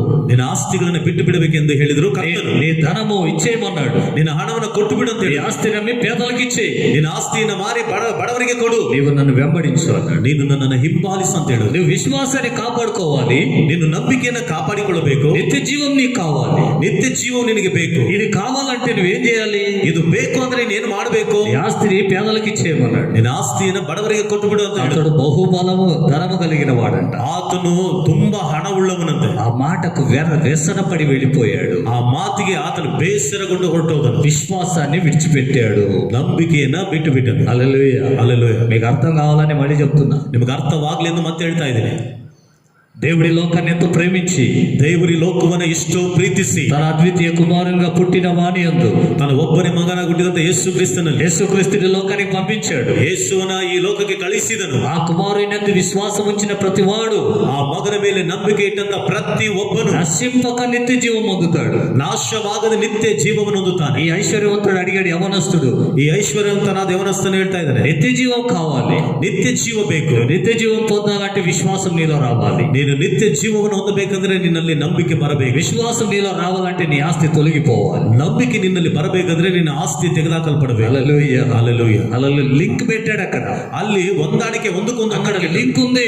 ಅಲ್ಲೊಂದು ಹೊಂದಾಣಿಕೆ ಇದೆ. డబ్బు కలిగినాడు విశ్వాసంలో జీవించలేడు. ಹಣ ಉಳ್ಳವನು ನಂಬಿಕೆಯಲ್ಲಿ ಜೀವಿಸಲಿಕ್ಕೆ ಆಗೋದಿಲ್ಲ. ఒకప్పటి దినాల్లో ಒಂದು ಕಾಲದ ದಿನಗಳಲ್ಲಿ మాకు ఆరోగ్యం బాగలేదా, ನಮಗೆ ಆರೋಗ್ಯ ಚೆನ್ನಾಗಿಲ್ವಾ, మోకరించి ప్రార్థన చేసేవాళ్ళం, ఎందుకంటే డబ్బు లేవు. ಮೊಣಕಾಲೂರಿ ಪ್ರಾರ್ಥನೆ ಮಾಡ್ತಾ ಇದ್ವಿ, ಯಾಕಂದ್ರೆ ಹಣ ಇಲ್ಲ. ఒకసారి పాస్టర్మ, ಒಂದು ಸಾರಿ ಪಾಸ್ಟಮ್ಮ ಅವರು, ఆమెకు కడుపు నొప్పి, ಅವರಿಗೆ ಹೊಟ್ಟೆ ನೋವು, గర్భచీల తూత అయిందని చెప్పేశారు. ಗರ್ಭದ ಚೀಲ ತೂತಾಗಿದೆ ಅಂತ ಹೇಳಿದ್ರು. అప్పుడు ఏం చేసావు? ఆపరేషన్ చేయాలన్నారు. 10,000 ఖర్చు అయింది అన్నారు. ಆಪರೇಷನ್ ಮಾಡಬೇಕು, 10,000 ಖರ್ಚಾಗುತ್ತೆ ಅಂತ వెంటనే నేను చెప్పిన ఒక మాట, ಕೂಡಲೇ ನಾನು ಒಂದು ಮಾತನ್ನ ಹೇಳಿದೆ, నేను డబ్బు ఇవ్వలేను, నా దగ్గర లేదు, ನಾನು ಹಣ ಕೊಡೋದಕ್ಕಾಗಲ್ಲ, ನನ್ನ ಹತ್ರ ಇಲ್ಲ, తిండికే కష్టం, అప్పుడు ತಿನ್ನೋದಕ್ಕೆ ತುಂಬಾ ಕಷ್ಟ, కానీ ಆದ್ರೆ ప్రార్థన మాత్రం చేస్తానన్న. ಪ್ರಾರ್ಥನೆ ಮಾತ್ರ ಮಾಡ್ತೀನಿ ಅಂತ ಹೇಳಿ ఏం కొనుక్కున్నదో ఏమో సరే ఊరికి అయిపోయింది. ಏನು ಗುಡು ಹುಟ್ಟಿದ್ರೆ ಏನೋ ಸುಮ್ಮನ. క్రమేణంగా కడుపు నొప్పి పోయింది. ಕ್ರಮೇಣವಾಗಿ ಹೊಟ್ಟೆ ನೋವು ಕಮ್ಮಿ ಆಯ್ತು. తర్వాత ఒక 3 నెలల తర్వాత మళ్ళొకసారి స్కానింగ్ చేసిండ్రు. 3 ತಿಂಗಳ ನಂತರ ಮತ್ತೆ ಸ್ಕ್ಯಾನಿಂಗ್ ಮಾಡಿದ್ರು. ఆ తూత లేదు అక్కడ. ಆ ಅಲ್ಲಿ ಆ ಜಾಗದಲ್ಲಿ ಆ ತೂತ ಇಲ್ಲ. హల్లెలూయా. ఆమేన్. ఆపరేషన్ కు కానిక ఆపరేషన్ ద్వారా జరిగిన పని కాదు ఇది. ಆಪರೇಷನ್ ಮೂಲಕ ನಡೆದಂತ ಕಾರ್ಯ ಅಲ್ಲ ಇದು. ప్రార్థన విశ్వాసముతో చేసిన ప్రార్థన ద్వారా జరిగింది. ನಂಬಿಕೆಯಿಂದ ಪ್ರಾರ್ಥನೆ ಮಾಡಿದ್ರಿಂದ ಅದು ನಡೆದಿದೆ. అదే డబ్బు ఉంటే ಅದೇ హಣ ಇದ್ದಿದ್ರೆ పద హాస్పిటల్కి వెళ్ళిపోదాం. ನಡೀರಿ ಹಾಸ್ಪಿಟಲ್ಗೆ ಹೋಗೋಣ. ఇక్కడే విశ్వాసం నుండి మనం తొలగిపోయేదానికి కారణమైపోతుంది. ಇಲ್ಲಿಯೇ ನಾವು ನಂಬಿಕೆಯಿಂದ ತೊಲಗಿ ಹೋಗುವುದಕ್ಕೆ ಕಾರಣವಾಗುತ್ತದೆ. దేవుడు చేస్తాడు, దేవుడు చూసుకుంటాడనే మాట డబ్బు ఉన్నప్పుడు రావడం లేదు. ದೇವರು ನೋಡ್ಕೊಳ್ತಾರೆ, ದೇವರು ಮಾಡ್ತಾರೆ ಅನ್ನೋಂತ ಮಾತಿಗೆ ಬರ್ತಾ ಇಲ್ಲ. డబ్బు ఉన్నప్పుడు రావడం లేదు. ಹಣ ಇದ್ದಾಗ ಬರ್ತಾ ಇಲ್ಲ. డబ్బు లేనప్పుడు ప్రభు చూసుకుంటాడు. ಹಣ ಇಲ್ಲದೆ ಇದ್ದಾಗ ಕರ್ತ ನೋಡ್ಕೊಳ್ತಾನೆ. డబ్బు ఉంటే నేను చూసుకుంటాను. ಹಣ ಇದ್ರೆ ನಾನ್ ನೋಡ್ಕೊಳ್ತೀನಿ. ఇక్కడే విశ్వాసం నుండి తొలగిపోతున్నా. ಇಲ್ಲೇ ನಂಬಿಕೆಯಲ್ಲಿ ತೊಲಗಿ ಹೋಗ್ತಾ. కాబట్టి యేసు ప్రభు అన్నాడు, ಆದ ಕಾರಣದ ಯೇಸು ಕ್ರಿಸ್ತ ಹೇಳ್ತಿದ್ದಾನೆ, ఆస్తి గల వారైనా, ಆ ಆಸ್ತಿ ಉಳ್ಳವರಾಗದು, ధనవంతులైనా, ಐಶ್ವರ್ಯವಂತರಾದ್ರೂ పరలోకాన్ని వెళ్ళుట కంటే ಪರಲೋಕ ರಾಜ್ಯ ಸೇರುವುದಕ್ಕಿಂತ ఒక ఎత్తైన ఒంటె, ಒಂದು ಎತ್ತರವಾದ ಒಂಟೆಯು ఈ సూది పెంచంలో పోవడం ఈజీ. ಈ ಸೂಜಿ ಕಣ್ಣಿನಲ್ಲಿ ಹೋಗುವುದು ಸುಲಭ ಅಂತ గమనించండి. ಗಮನಿಸಿ. ఎందుకంటే వారు విశ్వాసం నుండి తొలగిపోతారు. ಯಾಕಂದ್ರೆ ಅವರು ನಂಬಿಕೆಯಿಂದ ತೊಲಗಿ ಹೋಗ್ತಾರೆ. ఈ మాట చెప్పుటకు రెండు కారణాలు ఉన్నాయి. ಈ ಮಾತನ್ನು ಹೇಳುವುದಕ್ಕೆ ಎರಡು ಕಾರಣಗಳಿದೆ. ఒకటది మత్తయి సువార్త 6:21. ಒಂದನೇ ವಿಷಯ ಮತ್ತಾಯ ಸುವಾರ್ತೆ 6వ అధ్యాయము 21వ వచనం. 6ನೇ ಅಧ್ಯಾಯ 21ನೇ ವಾಕ್ಯ. నీ ధనము ఎక్కడుండునో నీ మనస్సు అక్కడే ఉండును. ನಿಮ್ಮ ಹಣವು ಎಲ್ಲಿರುತ್ತದೋ ನಿಮ್ಮ ಮನಸ್ಸಲ್ಲೇ ಇರುತ್ತದೆ. యేసు ప్రభు చెప్పిన మాట ఇది. ಯೇಸು ಕ್ರಿಸ್ತನು ಹೇಳಿದಂತ ಮಾತಿದೆ. నీ ధనము ఎక్కడుంటే నీ మనస్సు అక్కడ ఉంటుంది. ನಿನ್ನ ಹಣ ಎಲ್ಲಿರುತ್ತದೋ ನಿನ್ನ ಮನಸ್ಸಲ್ಲೇ ಇರುತ್ತದೆ. పరలోకం వైపు నీ మనస్సు ఉండదు. ಪರಲೋಕದ ಕಡೆಗೆ ನಿನ್ನ ಮನಸ್ಸಿರೋದಿಲ್ಲ. అబ్రహాము, ఇస్సాకు, యాకోబులు, ಅಬ್ರಹಾಮನು, ಈಸಾಕನು, ಯಾಕೋಬರು. దేవుడు దేనికి శిల్పి నిర్మాణకుడై ఉన్నాడో, ದೇವರು ಯಾವುದಕ್ಕೆ ಶಿಲ್ಪಿಯು ನಿರ್ಮಾಣಕನಾಗಿದ್ದಾನೋ ఆ పట్టణం కోసం ఎదురు చూశారంట. ಆ ಪಟ್ಟಣಕ್ಕೋಸ್ಕರವಾಗಿ ಎದುರು ನೋಡುದ್ರಂತೆ. కానీ నువ్వు డబ్బు కలిగిన వాడు అనుకో, ಆದ್ರೆ ನೀನು ಹಣ ಉಳ್ಳವನು ಅನ್ಕೋ, నువ్వు దేవుని వైపు చూడవు. ನೀನು ದೇವರ ಕಡೆಗೆ ನೋಡೋದಿಲ್ಲ. ఆ పట్టణం వైపు చూడవు. ಆ ಪಟ್ಟಣದ ಕಡೆಗೆ ನೋಡೋದಿಲ್ಲ. ఒక పెద్ద బంగ్లా కట్టుకొని, ಒಂದು ದೊಡ್ಡ ಒಂದು ಬಿಲ್ಡಿಂಗ್ ಅನ್ನು ಬಂಗ್ಲಾವನ್ನು ಕಟ್ಕೊಂಡು, ఇది నేను కట్టానని బయట ఒక బోర్డు పెట్టుకొని, ಇದು ನಾನು ಕಟ್ಟಿಕೊಂಡಿದ್ದೆ ನಿಮ್ಮದಾಗ ಹೊರಗಡೆ ಒಂದು ಬೋರ್ಡ್ ಅನ್ನು ಇಟ್ಟು నెమ్మదిగా ఉంటావు. ನೆಮ್ಮದಿಯಾಗಿರ್ತಾರೆ. హల్లెలూయా. హల్లెలూయా. విశ్వాసం ఉండదు. ఇక ನಂಬಿಕೆ ಇರೋದಿಲ್ಲ. ಇನ್ನ అబ్రహాము, ఇస్సాకులు, యాకోబులు ಅಬ್ರಹಾಮ, ಈಸಾಕ, ಯಾಕೋಬರು గుడారములలో నివసించిరి. ಗುಡಾರಗಳಲ್ಲಿ ವಾಸ ಮಾಡಿದ್ರು. గుడారములో నివసించిరి. ಗುಡಾರಗಳಲ್ಲಿ ವಾಸ ಮಾಡಿದ್ರು. అలాగని నువ్వు గుడారంలో ఉండాలని ప్రభు ఉద్దేశం కాదు. ಆ ರೀತಿಯಂತ ನೀನು ಗುಡಾರದಲ್ಲಿ ಇರಬೇಕೆಂಬುದು ಕರ್ತನ ಉದ್ದೇಶವಲ್ಲ. నీకు కలిగింది దేవునికి ఇవ్వాలి. ನಿನಗಿರುವಂತದ್ದನ್ನ ದೇವರಿಗೆ ಕೊಡಬೇಕು. నీ దగ్గర ఉన్నది నీది అని నువ్వు అనుకోకూడదు. ನಿನ್ನ ಬಳಿಲಿರುವಂತದ್ದು ಅದು ನಿನ್ನದೇ ಎಂಬುದಾಗಿ ಅಂದುಕೊಳ್ಳಬಾರದು. లోకము దాని ఆశ గతించిపోయే దినం వచ్చేసింది. ಲೋಕವು ಅದರ ಆಸೆಯು ಗತಿಸಿ ಹೋಗುತ್ತ ದಿನ ಬಂದ್ಬಿಟ್ಟಿದೆ. ఈ లోక నటన గతించిపోతుంది. ಈ ಲೋಕದ ತೋರಿಕೆಯು ಗತಿಸಿ ಹೋಗುತ್ತಾ ಇದೆ. కాబట్టి నీ మనసు ఇక్కడ ఉండకూడదు. ಆದ ಕಾರಣ ನಿನ್ನ ಮನಸ್ಸಿಲ್ಲಿರಬಾರದು, అక్కడ ఉండాలి. ಅಲ್ಲಿರಬೇಕು. హల్లెలూయా. హల్లెలూయా. హల్లెలూయా. హల్లెలూయా. హల్లెలూయా. హల్లెలూయా. పరలోకం వైపు నీ మనస్సు ఉండాలి. ಪರಲೋಕದ ಕಡೆಗೆ ನಿನ್ನ ಮನಸ್ಸಿರಬೇಕು. పరలోకం వైపు నీ మనస్సు ఉండాలి. ಪರಲೋಕದ ಕಡೆಗೆ ನಿನ್ನ ಮನಸ್ಸಿರಬೇಕು. పరలోకం వైపు నీ దర్శనం ఉండాలి. ಪರಲೋಕದ ಕಡೆಗೆ ನಿನ್ನ ದರ್ಶನ ಇರಬೇಕು. పరలోకం వైపు నీ చూపులు ఉండాలి. ಪರಲೋಕದ ಕಡೆಗೆ ನಿನ್ನ ನೋಟ ಇರಬೇಕು. అలా చూడగలిగిన మనస్సు నీలో ఉండాలి. ಆ ರೀತಿಯಾಗಿ ನೋಡತಕ್ಕಂತ ಮನಸ್ಸು ನಿನ್ನಲ್ಲಿರಬೇಕು. ఈ లోకంలో ఏది నాది కాదు. ಈ ಲೋಕದಲ್ಲಿರುವಂತದ್ದು ಯಾವುದು ನನ್ನದಲ್ಲ. నాకు పరలోకం ఉంది. ನಮಗೆ ಪರಲೋಕ ಇದೆ. హల్లెలూయా. హల్లెలూయా. పౌలు అంటున్నాడు, ಪೌಲನು ಹೇಳ್ತಿದ್ದಾನೆ, మా పౌరత్వం పరలోకంలో ఉంది. ನನ್ನ ಪೌರತ್ವವು ಪರಲೋಕದಲ್ಲಿದೆ. ఈ మాట నువ్వు చెప్పగలగాలి. ಈ ಮಾತನ್ನು ನೀನು ಹೇಳಬೇಕು. హల్లెలూయా. హల్లెలూయా. డబ్బుని ఈ లోకంలో కూర్చుకుంటే ಹಣವನ್ನ ಈ ಲೋಕದಲ್ಲಿ ಕೂಡಿಸಿಟ್ಕೊಂಡ್ರೆ ఈ మనస్సు ఇక్కడే ఉంటుంది. ನಿನ್ನ ಮನಸ್ಸು ಇಲ್ಲೇ ಇರುತ್ತದೆ. కాబట్టి నువ్వు పరలోకం వెళ్ళలేవు. ಆದ ಕಾರಣ ಪರಲೋಕಕ್ಕೆ ಹೋಗೋದಕ್ಕಾಗಲ್ಲ. రెండవ కారణం, ಎರಡನೇ ಕಾರಣ, సంఘం ఎత్తబడిన తర్వాత ಸಭೆಯು ಎತ್ತಲ್ಪಟ್ಟ ನಂತರ నువ్వు డబ్బు కలిగిన వాడు అయితే, ನೀನು ಹಣ ಉಳ್ಳಂತ ವ್ಯಕ್ತಿ ಆದ್ರೆ, సంఘం ఎత్తబడిన తర్వాత ಸಭೆ ಎತ್ತಲ್ಪಟ್ಟ ನಂತರ క్రీస్తు విరోధి పరిపాలన వచ్చేస్తుంది. ಕ್ರಿಸ್ತ ವಿರೋಧಿ ಆಳ್ವಿಕೆ ಬಂದ್ಬಿಡುತ್ತೆ. అప్పుడు ಆಗ నీ డబ్బును నువ్వు ఖర్చు పెట్టాలన్నా, ನಿನ್ನ ಹಣವನ್ನ ನೀನು ಖರ್ಚು ಮಾಡಬೇಕಂತ ಅಂದ್ರು, నువ్వు క్రీస్తు విరోధి ముద్ర వేయించుకోవాలి. ನೀನು ಕ್ರಿಸ್ತ ವಿರೋಧಿಯ ಮುದ್ರೆಯನ್ನು ಹಾಕಿಸಿಕೊಳ್ಳಬೇಕು. అర్థమవుతుందా? ಅರ್ಥವಾಗ್ತಿದೆಯಾ? డబ్బు డబ్బు డబ్బు కూడబెట్టుకున్నావు. ಹಣ ಹಣ ಹಣ ಅಂತ ಕೂಡಿಸಿಟ್ಕೊಂಡಿದೀಯ. దేవుడు ఇప్పుడు అవకాశం ఇచ్చాడు. ದೇವರಿಗೆ ಅವಕಾಶ ಕೊಟ್ಟಿದ್ದಾನೆ. పేదలకు సహాయం చేసేదానికి అవకాశం ఇచ్చాడు. ఇప్పుడు కరోనా వచ్చి ಬಡವರಿಗೆ ಸಹಾಯ ಮಾಡ್ಲಿಕ್ಕಾಗಿ ದೇವರು ಅವಕಾಶ ಕೊಟ್ಟಿದ್ದಾರೆ. ಕೊರೋನಾ ಬಂದಿದ್ರಿಂದ కొంతమంది ఏమో స్విస్ బ్యాంకులలో దాచుకున్నారు. ಕೆಲವರೇನೋ ಸ್ವಿಚ್ ಬ್ಯಾಂಕ್ ಅಲ್ಲಿ ಬಚ್ಚಿಟ್ಕೊಂಡಿದ್ದಾರೆ. అది వీడు అనుభవించాడు, ఎవడు అనుభవించాడు. అది ಅವ್ರು ಇವ್ರು ಅನುಭವಿಸೋದಿಲ್ಲ, ಬೇರೆ ಯಾರು ఆ ಅನುಭವಿಸೋದಿಲ್ಲ. డబ్బట్టే తుప్పు పట్టిపోవాలి ఒక దినం. ಆ ಹಣ ಆಗ ಅದೇ ರೀತಿಯಾಗಿ ಅದು ನುಸಿಡಿದು ಹೋಗ್ಬಿಡ್ಬೇಕು. కొంతమంది ఇక్కడే దాచుకున్నారు. ಸ್ವಲ್ಪ ಜನರು ಇಲ್ಲೇ ಬಚ್ಚಿಟ್ಕೊಂಡಿದ್ದಾರೆ. గేహజీ దాచుకున్నట్టు వెనక దాచుకున్నారు. ಗೆಹಜಿ ಬಚ್ಚಿಟ್ಟುಕೊಂಡ ಹಾಗೆ ಹಿಂದೆ ಬಚ್ಚಿಟ್ಕೊಂಡಿದ್ದಾರೆ. ఈ సమయం అదేనా?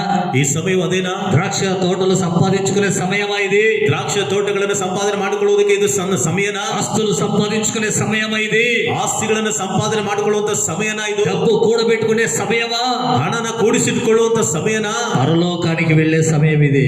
ಪರಲೋಕಕ್ಕೆ ಹೋಗುವಂತ ಸಮಯ ಇದು. పరలోకానికి వెళ్లే సమయం. ಪರಲೋಕಕ್ಕೆ ಹೋಗುವಂತ ಸಮಯ. కాబట్టి కరోనా వచ్చిన దానికి దేవునికి స్తోత్రం చెప్పాలి. ಆದ್ದರಿಂದ ಕೊರೋನಾ ಬಂದಿದ್ದಕ್ಕಾಗಿ ದೇವರಿಗೆ ಸ್ತೋತ್ರ ಹೇಳಬೇಕು. ఇప్పటికైనా నీ జీవితాన్ని సరి చేసుకోవడానికి అవకాశం ఇచ్చాడు ప్రభు. ಈಗಲಾದರೂ ನೀನು ಸರಿ ಮಾಡಿಕೊಳ್ಳೋದಕ್ಕಾಗಿ ದೇವರು ನಿನಗೆ ಅವಕಾಶ ಕೊಟ್ಟಿದ್ದಾರೆ. పనులని ఆరాధన లేక ప్రార్థనలు లేక తిరిగే ఇంతకాలం ಕೆಲಸಗಳು ಎಂಬುದಾಗಿ ಆರಾಧನೆ ಇಲ್ಲದೆ ಅಲ್ಲಿ ತಿರುಗಾಡಿದೀರಾ. ప్రార్థనలు లేకుండా తిరిగావు. ಪ್ರಾರ್ಥನೆಗಳಿಲ್ಲದೆ ತಿರುಗಾಡಿದೀಯ. ఈ కరోనా వచ్చింది. ಈ ಕೊರೋನಾ ಬಂದ್ಬಿಟ್ಟಿದೆ. ఎంతో మంది ఉపవాಸ ప్రార్థనలు చేశారు. ಎಷ್ಟೋ ಜನರು ಉಪವಾಸ ಪ್ರಾರ್ಥನೆಯನ್ನು ಮಾಡಿದ್ರು. ఉపవాసానికి సమయం లేని వాళ్ళు కూడా, ಉಪವಾಸಕ್ಕೆ ಸಮಯ ಇಲ್ಲದೆ ಇದ್ದವರು ಸಹ ప్రార్థనలు చేశారు. కొంతమంది భయపడి ప్రార్థన చేశారు. ಕೆಲವೊಬ್ರು ಭಯಪಟ್ಟು ಪ್ರಾರ್ಥನೆ ಮಾಡಿದ್ರು. అబ్బో యేసుప్రభు వచ్చేస్తున్నాడేమోనని. ಅಯ್ಯೋ ಅಬ್ಬೋ ಯೇಸು ಕ್ರಿಸ್ತರು ಬಂದ್ಬಿಡ್ತಿದಾರೇನೋ. కొందరేమో పరలోకానికి పోవాలని సిద్ధపాటు కోసమే ప్రార్థన చేశారు. ಕೆಲವೊಬ್ರು ಏನು ಪರಲೋಕಕ್ಕೆ ಹೋಗ್ಲಿಕ್ಕಾಗಿ ಸಿದ್ಧತೆ ಉಳ್ಳವರಾಗಿ ಪ್ರಾರ್ಥನೆ ಮಾಡ್ತಿದ್ದಾರೆ. వారితో కూడా ಅದರೊಂದಿಗೆಯೂ ಸಹ ఆ దేశమంతా రక్షణకు రావాలని కొంతమంది ప్రార్థన చేశారు. ನಮ್ಮ ದೇಶವೆಲ್ಲ ರಕ್ಷಣೆಗೆ ಬರಬೇಕೆಂಬುದಕ್ಕಾಗಿ ಪ್ರಾರ್ಥನೆ ಕೆಲವೊಬ್ರು ಮಾಡಿದ್ರು. అమెరికాలో 10,000 మంది చర్చిలకు వెళ్ళిపోతున్నారు. మారుమనసు పొందారంట ఈ దినాల్లో. ಅಮೆರಿಕದಲ್ಲಿ 10,000 మంది మారుమనసు పొందారు. 10,000 ಜನರು ಮಾನಸಾಂತರ ಹೊಂದಿದ್ರು. ఆమేన్ హల్లెలూయా. 10,000 కాదు, 10,000 ಅಲ್ಲ, ప్రపంచపు 650 కోట్ల జనాభా మారిపోవాలి దేవునికి. ಪ್ರಪಂಚದಲ್ಲಿರುವಂತಹ 650 ಕೋಟಿ ಜನರು ದೇವರಿಗೋಸ್ಕರವಾಗಿ ಮಾರ್ಪಡಬೇಕು. ప్రపంచమే క్రీస్తు రాజ్యంగా మారిపోవాలి. ಪ್ರಪಂಚವೇ ಕ್ರಿಸ್ತನ ರಾಜ್ಯವಾಗಿ ಮಾರ್ಪಡಲಿ. భారతదేశం క్రీస్తు దేశంగా మారిపోవాలి. ನಮ್ಮ ಭಾರತ ದೇಶವು ಕ್ರಿಸ್ತನ ದೇಶವಾಗಿ ಮಾರ್ಪಡಬೇಕು. ఆమేన్ ಆಮೆನ್ హల్లెలూయా. హల్లెలూయా. మారిపోవాలంటే కన్వర్ట్ కావడం అని కాదు. ಮಾರ್ಪಡಬೇಕಂದ್ರೆ ಅದ ಪರಿವರ್ತನೆ ಆಗುವಂತದ್ದಲ್ಲ. నీతి కలిగిన పరిపాలన చేసే యేసు క్రీస్తు మాటలను అనుసరించాలి. ನೀತಿ ಆಳ್ವಿಕೆನ ಮಾಡುವಂತ ಯೇಸು ಕ್ರಿಸ್ತನ ಮಾತುಗಳನ್ನ ಅನುಸರಿಸಬೇಕು. సత్య మాటలను అనుసరించే వారుగా భారతదేశం మారిపోవాలి. ಸತ್ಯದ ಮಾತುಗಳನ್ನು ಅನುಸರಿಸುವಂತರಾಗಿ ಈ ದೇಶವು ಮಾರ್ಪಡಬೇಕು. ఆమేన్ ಆಮೆನ್ హల్లెలూయా. ಆಮೆನ್. ఒక దినం రాబోతుంది. ಒಂದು ದಿನ ಬರ್ಲಿಕ್ಕಿದೆ. సంఘం ఎత్తబడుతుంది. ಸಭೆ ಎತ್ತಲ್ಪಡುತ್ತದೆ. నీవు కూర్చుకున్న డబ్బు, ನೀನು ಕೂಡಿಸಿಕೊಂಡಂತ ಹಣ నీవు అనుభవించాలంటే ನೀನು ಅನುಭವಿಸಬೇಕಂದ್ರೆ క్రీస్తు విరోధి ముద్ర వేయాలి. ಕ್ರಿಸ್ತ ವಿರೋಧಿ ಮುದ್ರೆ ಹಾಕ್ಬೇಕು. ఆమేన్ ಆಮೆನ್. అవసరమా నీకు ఇది? ಇದು ನಿನಗೆ ಅವಶ್ಯಕತೆನಾ? నీకు అవసరమా ఇది? ಇದು ನಿನಗೆ ಅವಶ್ಯಕತೆನಾ? ప్రకటన గ్రంథం 13వ అధ్యాయంలో రాయబడింది. ಪ್ರಕಟಣೆ ಗ್ರಂಥ 13ನೇ ಅಧ್ಯಾಯದಲ್ಲಿ ಬರೆಯಲ್ಪಟ್ಟಿದೆ. క్రయ విక్రయములు చేయాలంటే ముద్ర కలిగి ఉండాలి. ಕ್ರಯ ವಿಕ್ರಯಗಳನ್ನ ಮಾಡಿಕೊಳ್ಳಬೇಕಂದ್ರೆ ಮುದ್ರೆ ಹೊಂದಿದವರಾಗಿರ್ಬೇಕು. 14వ అధ్యాయంలో రాయబడింది.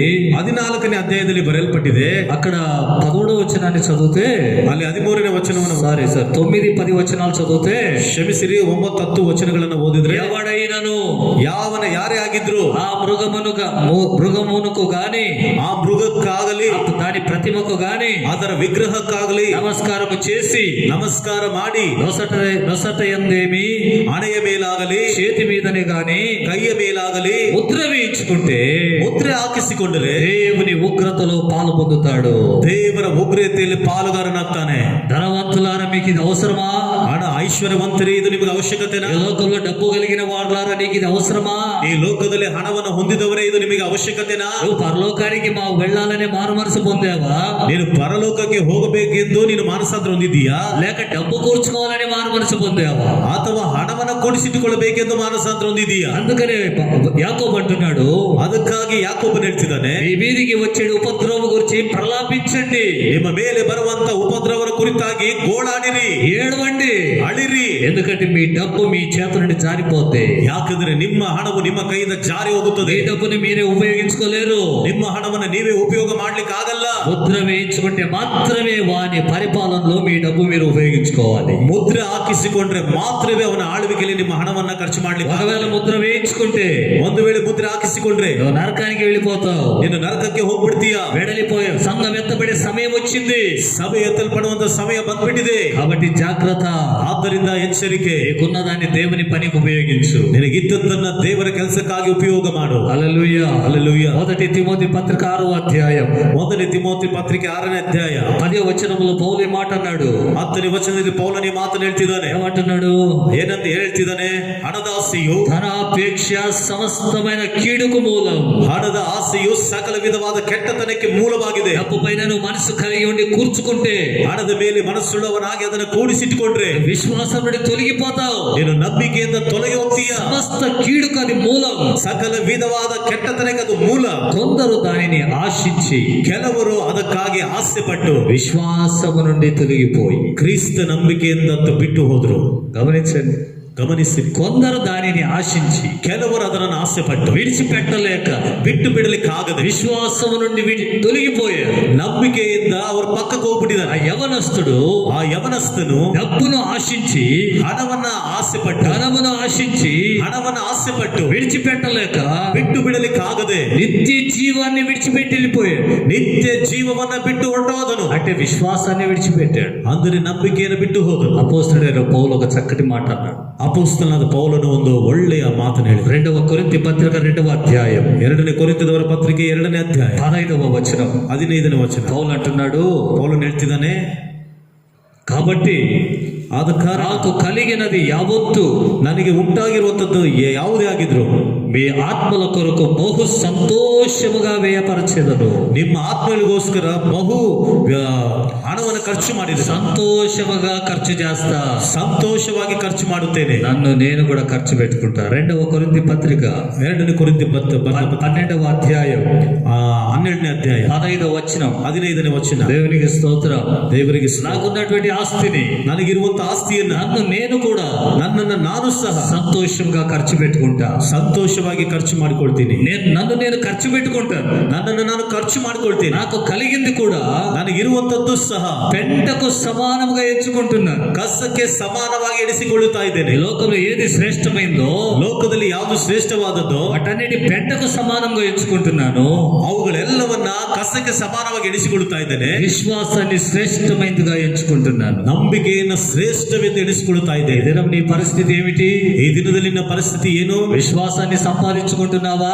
ನಂಬಿಕೆಯನ್ನು ಸಂಪಾದನೆ ಮಾಡಿಕೊಳ್ತಾ ಇದೀಯಾ? సంపాదించుకున్న విశ్వాసాన్ని కాపాడుకుంటున్నావా? ಸಂಪಾದನೆ ಮಾಡಿಕೊಂಡಂತ ನಂಬಿಕೆಯನ್ನು ಕಾಪಾಡಿಕೊಳ್ಳುತ್ತಿದ್ದೀಯಾ? లేక డబ్బు కోసం వాటిని విడిచిపెడుతున్నావా? ಅಥವಾ ಹಣಕ್ಕಾಗಿ ಅವುಗಳನ್ನು ಬಿಟ್ಟು ಬಿಡ್ತಿದ್ದೀಯಾ? డబ్బును సంపాదించాలని విశ్వాసాన్ని విడిచిపెడుతున్నావా? ಹಣವನ್ನ ಸಂಪಾದನೆ ಮಾಡಬೇಕಾಗಿ ನಂಬಿಕೆಯನ್ನು ಬಿಟ್ಟು ಬಿಡ್ತಿದ್ದೀಯಾ? సంపాదించిన డబ్బును కాపాడుకోవడానికి విశ్వాసాన్ని విడిచిపెడుతున్నావా? ಸಂಪಾದನೆ ಮಾಡಿದಂತ ಹಣವನ್ನ ಕಾಪಾಡಿಕೊಳ್ಳಲಿಕ್ಕಾಗಿ ನಂಬಿಕೆಯನ್ನು ಬಿಟ್ಟು ಬಿಡುತ್ತಾ ಇದೆಯಾ? ఈ అంత్య దినాల్లో ఒకసారి ఆలోచన చేసుకో. ಈ ಕಡೆಯ ದಿನಗಳಲ್ಲಿ ಒಂದು ಸಾರಿ ಆಲೋಚನೆ ಮಾಡಿಕೊ. రేపు ఈ సందేశం నీకు దొరకకపోవచ్చు. ನಾಳೆ ದಿನ ಈ ಸಂದೇಶ ನಿನಗೆ ಸಿಗದೆ ఈ ಹೋಗಬಹುದು. మాటలు నీకు తెలియకపోవచ్చు. ಈ ಮಾತುಗಳು ನಿನಗೆ ತಿಳಿಯದೆ ಹೋಗಬಹುದು. ఇక ఈ హెచ్చరికలు మరొకసారి నీకు రాకపోవచ్చు. ಮತ್ತೆ ಈ ಎಚ್ಚರಿಕೆಗಳು ನಿನಗೆ ಪುನಃ ಬರದೆ ಹೋಗಬಹುದು. కాబట్టి ఈ దినమే, ಆದ ಕಾರಣ ಈ ದಿನವೇ ఈ విషయాన్ని నువ్వు ఆలోచన చేయాలి. ಈ ವಿಷಯವನ್ನ ನೀನು ಆಲೋಚನೆ ಮಾಡಬೇಕು. విశ్వాసాన్ని తొలగించేది ఆస్తి, ನಂಬಿಕೆಯಿಂದ ತೊಲಗಿಸುವಂತದ್ದು ಆಸ್ತಿ. విశ్వాసం నుండి తొలగించేది డబ్బు. ನಂಬಿಕೆಯಿಂದ ತೊಲಗಿಸುವುದೇ ಹಣ. ಮೂರನೇದು ప్రాణం, ప్రాణాలు,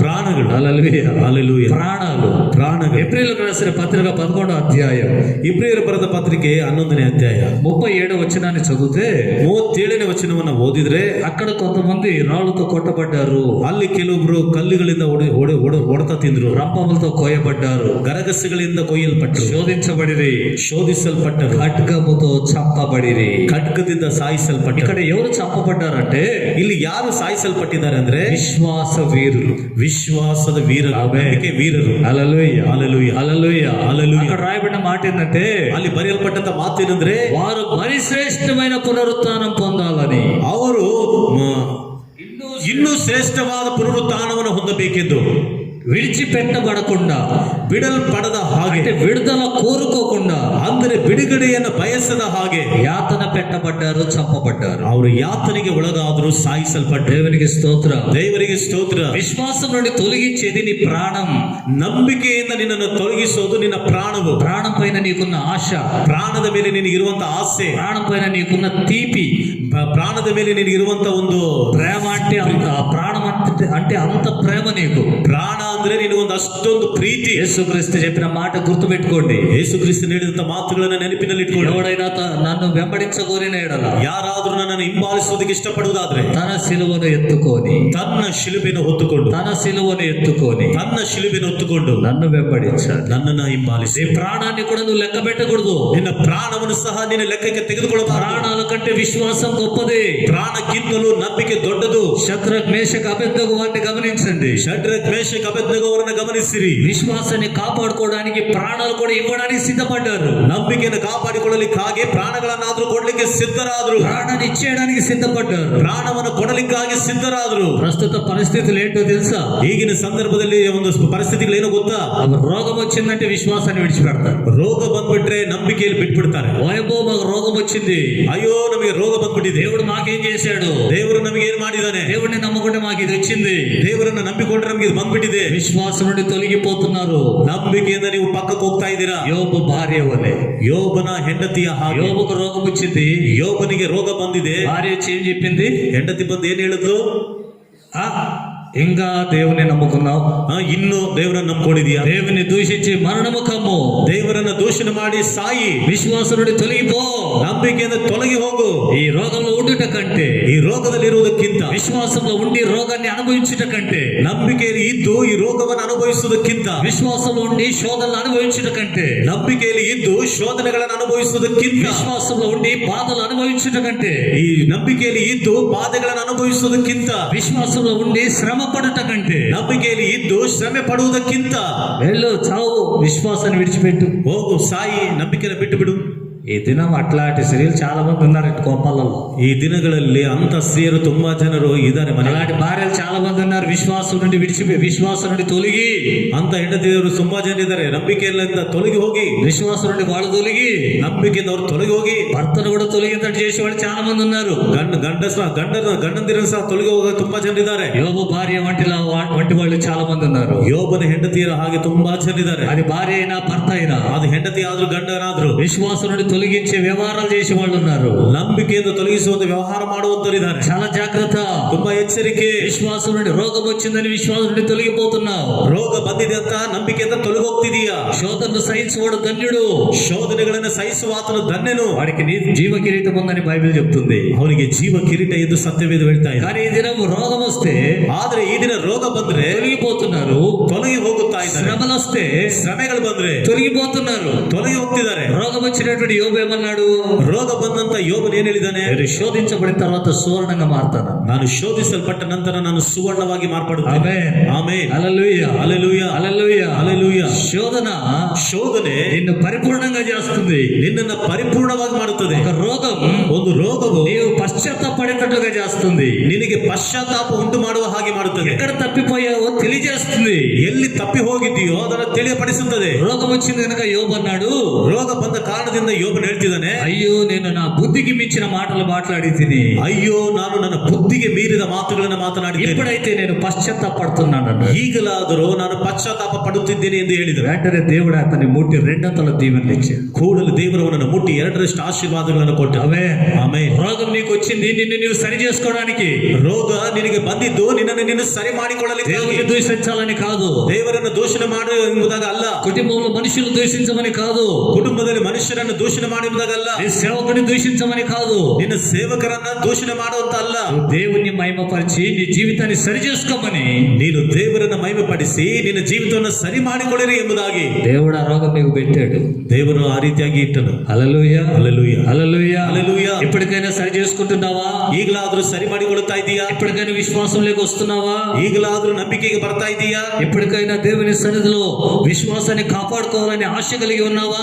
ಈಗಲಾದ್ರೂ ಆ ನಂಬಿಕೆಯನ್ನ ನೀನು ಕಾಪಾಡಿಕೊಳ್ಳಬೇಕೆಂಬುದಾಗಿ ನೀನು ದೇವರ ಸನ್ನಿಧಿಯಲ್ಲಿ ಇರ್ತಾ ಇದೀಯಾ? ఎందరో భక్తులు ఆ ఆది అపోస్తలుల కాలము మొదలుకొని ఇప్పటి వరకు కూడా, ಎಷ್ಟೋ ಜನ ಭಕ್ತರು ಆದಿ ಅಪೊಸ್ತಲರ ಕಾಲ ಮೊದಲುಗೊಂಡು ಈ ದಿನದವರೆಗೂ ಸಹ సువార్త సేవ కోసమై, ಸುವಾರ್ತೆ ಸೇವೆಗೋಸ್ಕರ, క్రీస్తునందుల విశ్వాసాన్ని కాపాడుకోవాలని, ಕ್ರಿಸ್ತನಲ್ಲಿಟ್ಟಂತ ನಂಬಿಕೆಯನ್ನ ಕಾಪಾಡಿಕೊಳ್ಳಲಿಕ್ಕಾಗಿ వారి ప్రాణాలను కూడా అర్పించారు. ಅವರ ಪ್ರಾಣಗಳನ್ನು ಸಹ ಅರ್ಪಣೆ ಮಾಡಿದ್ರು. ప్రాణాలను కూడా అర్పించారు, ప్రాణಗಳನ್ನು సಹ అర్పిಸಿದ್ರು, ఇంకా అర్పించబోతూ ఉన్నారు. ಇನ್ನೂ అర్పిಸಲಿಕ್ಕಿದ್ದಾರೆ. ప్రకటన గ్రంథంలో రాయబడింది, ಪ್ರಕಟಣೆ ಗ್ರಂಥದಲ್ಲಿ ಬರೆಯಲ್ಪಟ್ಟಿದೆ, నాదా సత్య స్వరూపి, ನಾಥನೇ సత్య ಸ್ವರೂಪಿಯೇ, మాకు జరిగిన దానికి ఇంకా ఎంతకాలం భూలోక నివాసులకు తీర్పు చేయకుండా ఉంటావు? ನಮಗೆ ನಡೆದಂತ ವಿಷಯಗಳಿಗಾಗಿ ಭೂಲೋಕದಲ್ಲಿರುವ ಮನುಷ್ಯರಿಗೆ ಇನ್ನೂ ಎಷ್ಟು ಕಾಲ ತೀರ್ಪು ಮಾಡದೇ ಇರ್ತೀಯ? ప్రభు ఏమన్నాడు తెలుసా? ಕರ್ತನು ಏನೇನು ಹೇಳಿದ್ರು ಗೊತ್ತಾ? మీ వలె చంపబడేవారు ఇంకా కొంతమంది ఉన్నారు. ನಿನ್ನ ಹಾಗೆ ಸಾಯಿಸಲ್ಪಡುವಂತರು ಇನ್ನೂ ತುಂಬಾ ఎస్, ఆమేన్, ಆಮೆನ್, హల్లెలూయా, హల్లెలూయా, హల్లెలూయా, హల్లెలూయా. వారి గుంపులో నేనుండాలని కోరుకుంటాను. ಅವರ ಗುಂಪಿನಲ್ಲಿ ನಾನಿರಬೇಕೆಂಬುದಾಗಿ ಇಷ್ಟಪಡ್ತೀನಿ. హల్లెలూయా, హల్లెలూయా, హల్లెలూయా, హల్లెలూయా. అది ఎంత ధన్యత అది.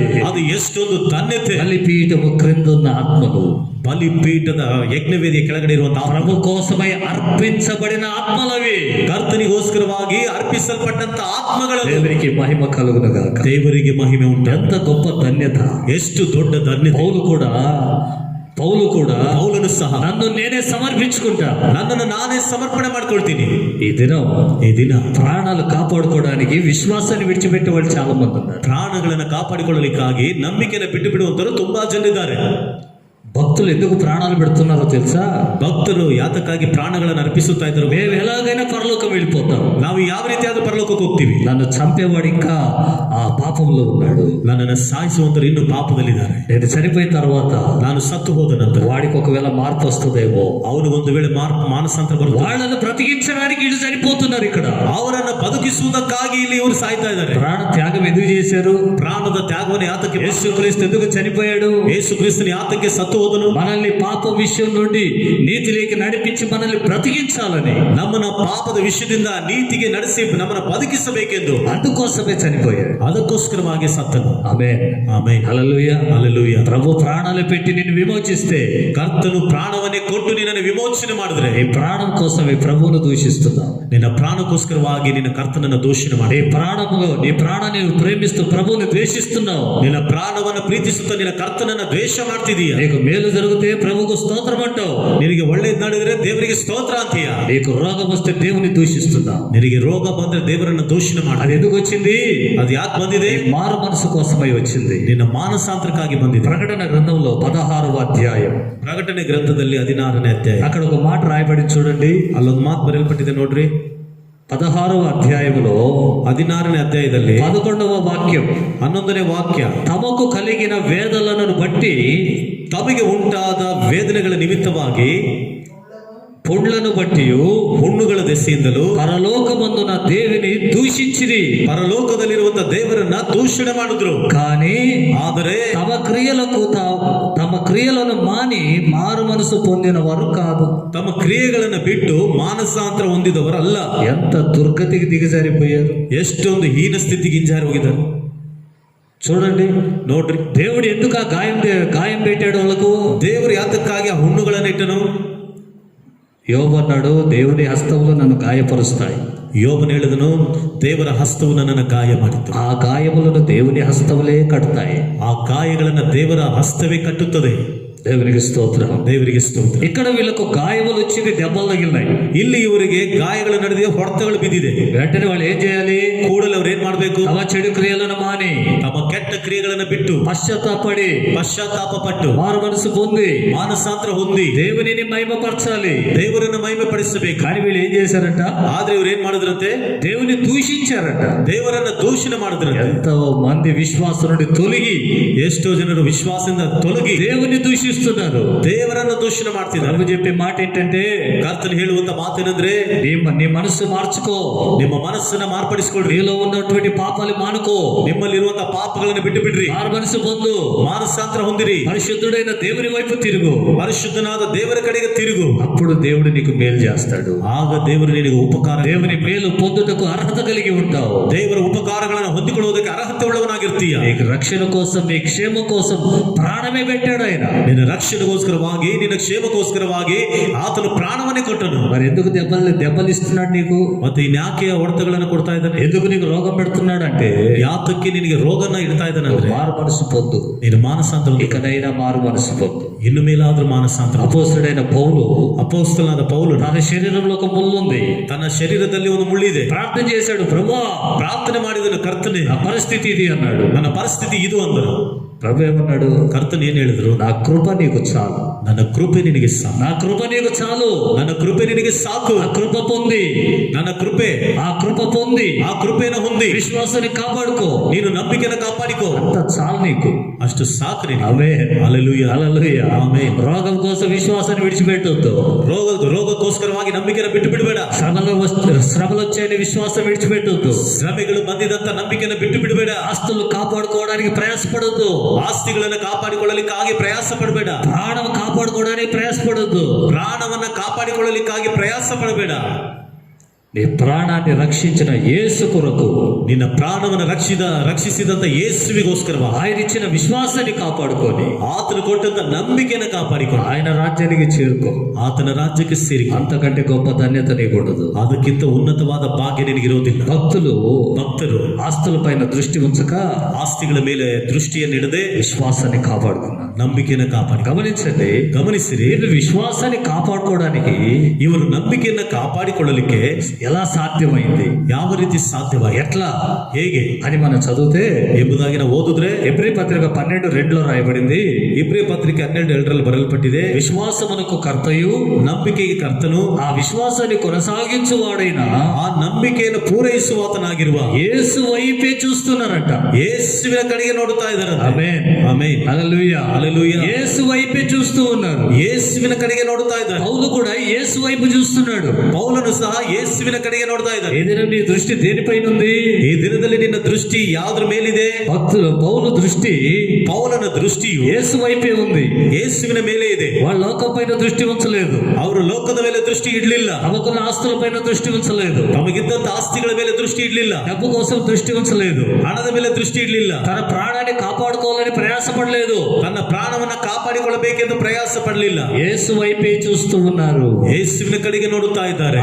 ఆయన చెప్పిన మాట ఏంటంటే, ಆದ್ರೆ ಹೇಳಿದಂತ ಮಾತೇನೆಂದ್ರೆ 2 తిమోతి పత్రిక 4:8 2 ತಿಮೋತಿ ಪತ್ರಿಕೆ 4:8 ఇక మీదట నా కొరకు ಇನ್ನು ಮುಂದೆ ನನಗೋಸ್ಕರವಾಗಿ నీతి కిరీటం ఉంచబడి ఉంది. ನೀತಿಯ ಕಿರೀಟವಿಡಲ್ಪಟ್ಟಿದೆ. విశ్వాసాన్ని కాపాడుకొని ನಂಬಿಕೆಯನ್ನು ಕಾಪಾಡಿಕೊಂಡು ప్రాణ త్యాగము చేసిన పౌలు, ಪ್ರಾಣ ತ್ಯಾಗವನ್ನು ಮಾಡಿದಂತ ಪೌಲನು, నా కోసం నీతి కిరీటం ఉంది అన్నాడు. ನನಗೋಸ್ಕರವಾಗಿ ನೀತಿ ಕಿರೀಟ ಇದೆ. హల్లెలూయా. హల్లెలూయా. ఆయన చెప్పిన మరొక మాట, ಆತನು ಹೇಳಿದ ಮತ್ತೊಂದು ಮಾತು, అది నాకు మాత్రమే కాదు, ಅದು ನನಗೆ ಮಾತ್ರವೇ ಅಲ್ಲ, తన ప్రత్యక్షతను అపేక్షించు వారందరికీ.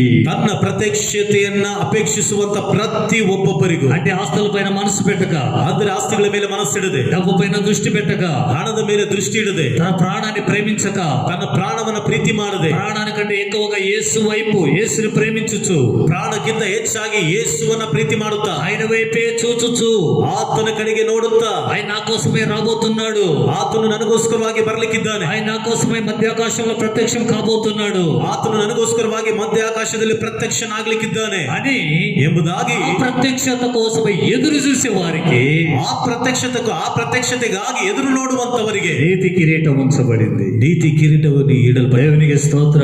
ದೇವರಿಗೆ ಸ್ತೋತ್ರ. ఆ దినము, ಆ ದಿನ ఆ దినం ఎంత ఆనందం, ಎಷ್ಟು ఎంత ಆನಂದ, సంతోషం. ಎಷ್ಟು ಸಂತೋಷ. ఆయనతో కూడా మనం ఉండుట, ಆತನೊಂದಿಗೆ ನಾವಿರುವಂತ, ఆయనతో మనం నివాసము చేయుట, ಆತನೊಂದಿಗೆ ನಾವು ವಾಸ ಮಾಡ, ఆయన మనతో నివాసము చేయుట, ಆತನು ನಮ್ಮೊಂದಿಗೆ ವಾಸ ಮಾಡುವ, ఆయన మనల్ని చేర్చుకొనుట, ಆತನು ನಮ್ಮನ್ನು ಸೇರಿಸಿಕೊಳ್ಳುವುದು, ఆయనే మనకు వెలుగుగా, ಆತನೇ ನಮಗೆ ಬೆಳಕಾಗಿ, ఆయనే మనకు భర్తగా, ಆತನೇ ನಮಗೆ ಗಂಡನಾಗಿ, ఆయన మనతో ఉండుట, ಆತನು ನಮ್ಮೊಂದಿಗಿರುವುದು. ఆహా, వర్ణించలేనంత ఆనందం అది. ಆಹಾ, ಎಷ್ಟು ವರ್ಣಿಸಲಿಕ್ಕಾಗದಿರುವಂತ ಸಂತೋಷ. ఈ లోకంలో దేనికి పోల్చిన ఆనందం రాదు. ಈ ಲೋಕದಲ್ಲಿ ಯಾವುದಕ್ಕೂ ಹೋಲಿಸಿದರೂ ಆನಂದ ಬರೋದಿಲ್ಲ. యేసుతో కూడా ఉండడం అది గొప్ప ఆనందం. ಯೇಸುವಿನೊಂದಿಗಿರುವಂತದ್ದು ಅದು ತುಂಬಾ ಆನಂದ. హల్లెలూయా, ಹಲ್ಲೆಲೂಯಾ, హల్లెలూయా, ಹಲ್ಲೆಲೂಯಾ. ఆయనతో ఉండేది గొప్ప భాగ్యం.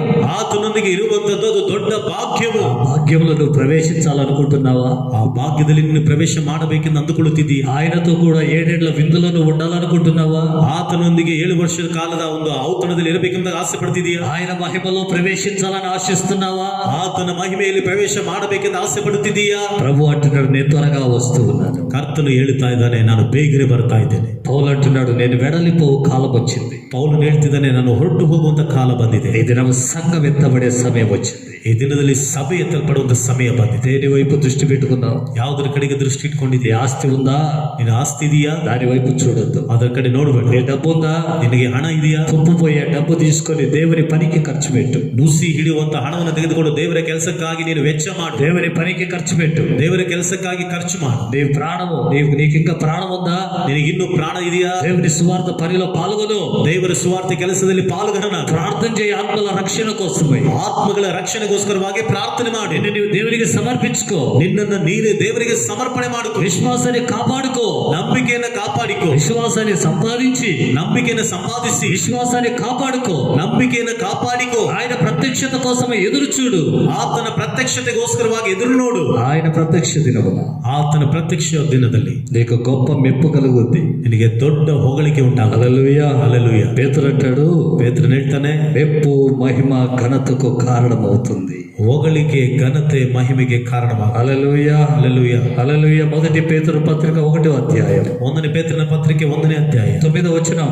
9ನೇ ವಾಕ್ಯ. ఇప్పుడు ఆయనను కన్నులారా చూడకయే ಈಗ ಆತನನ್ನ ಕಣ್ಣಾರೆ ನೋಡಲಿಲ್ಲವಾದರೂ విశ్వసించి ನಂಬಿಕೆ ಇಟ್ಟು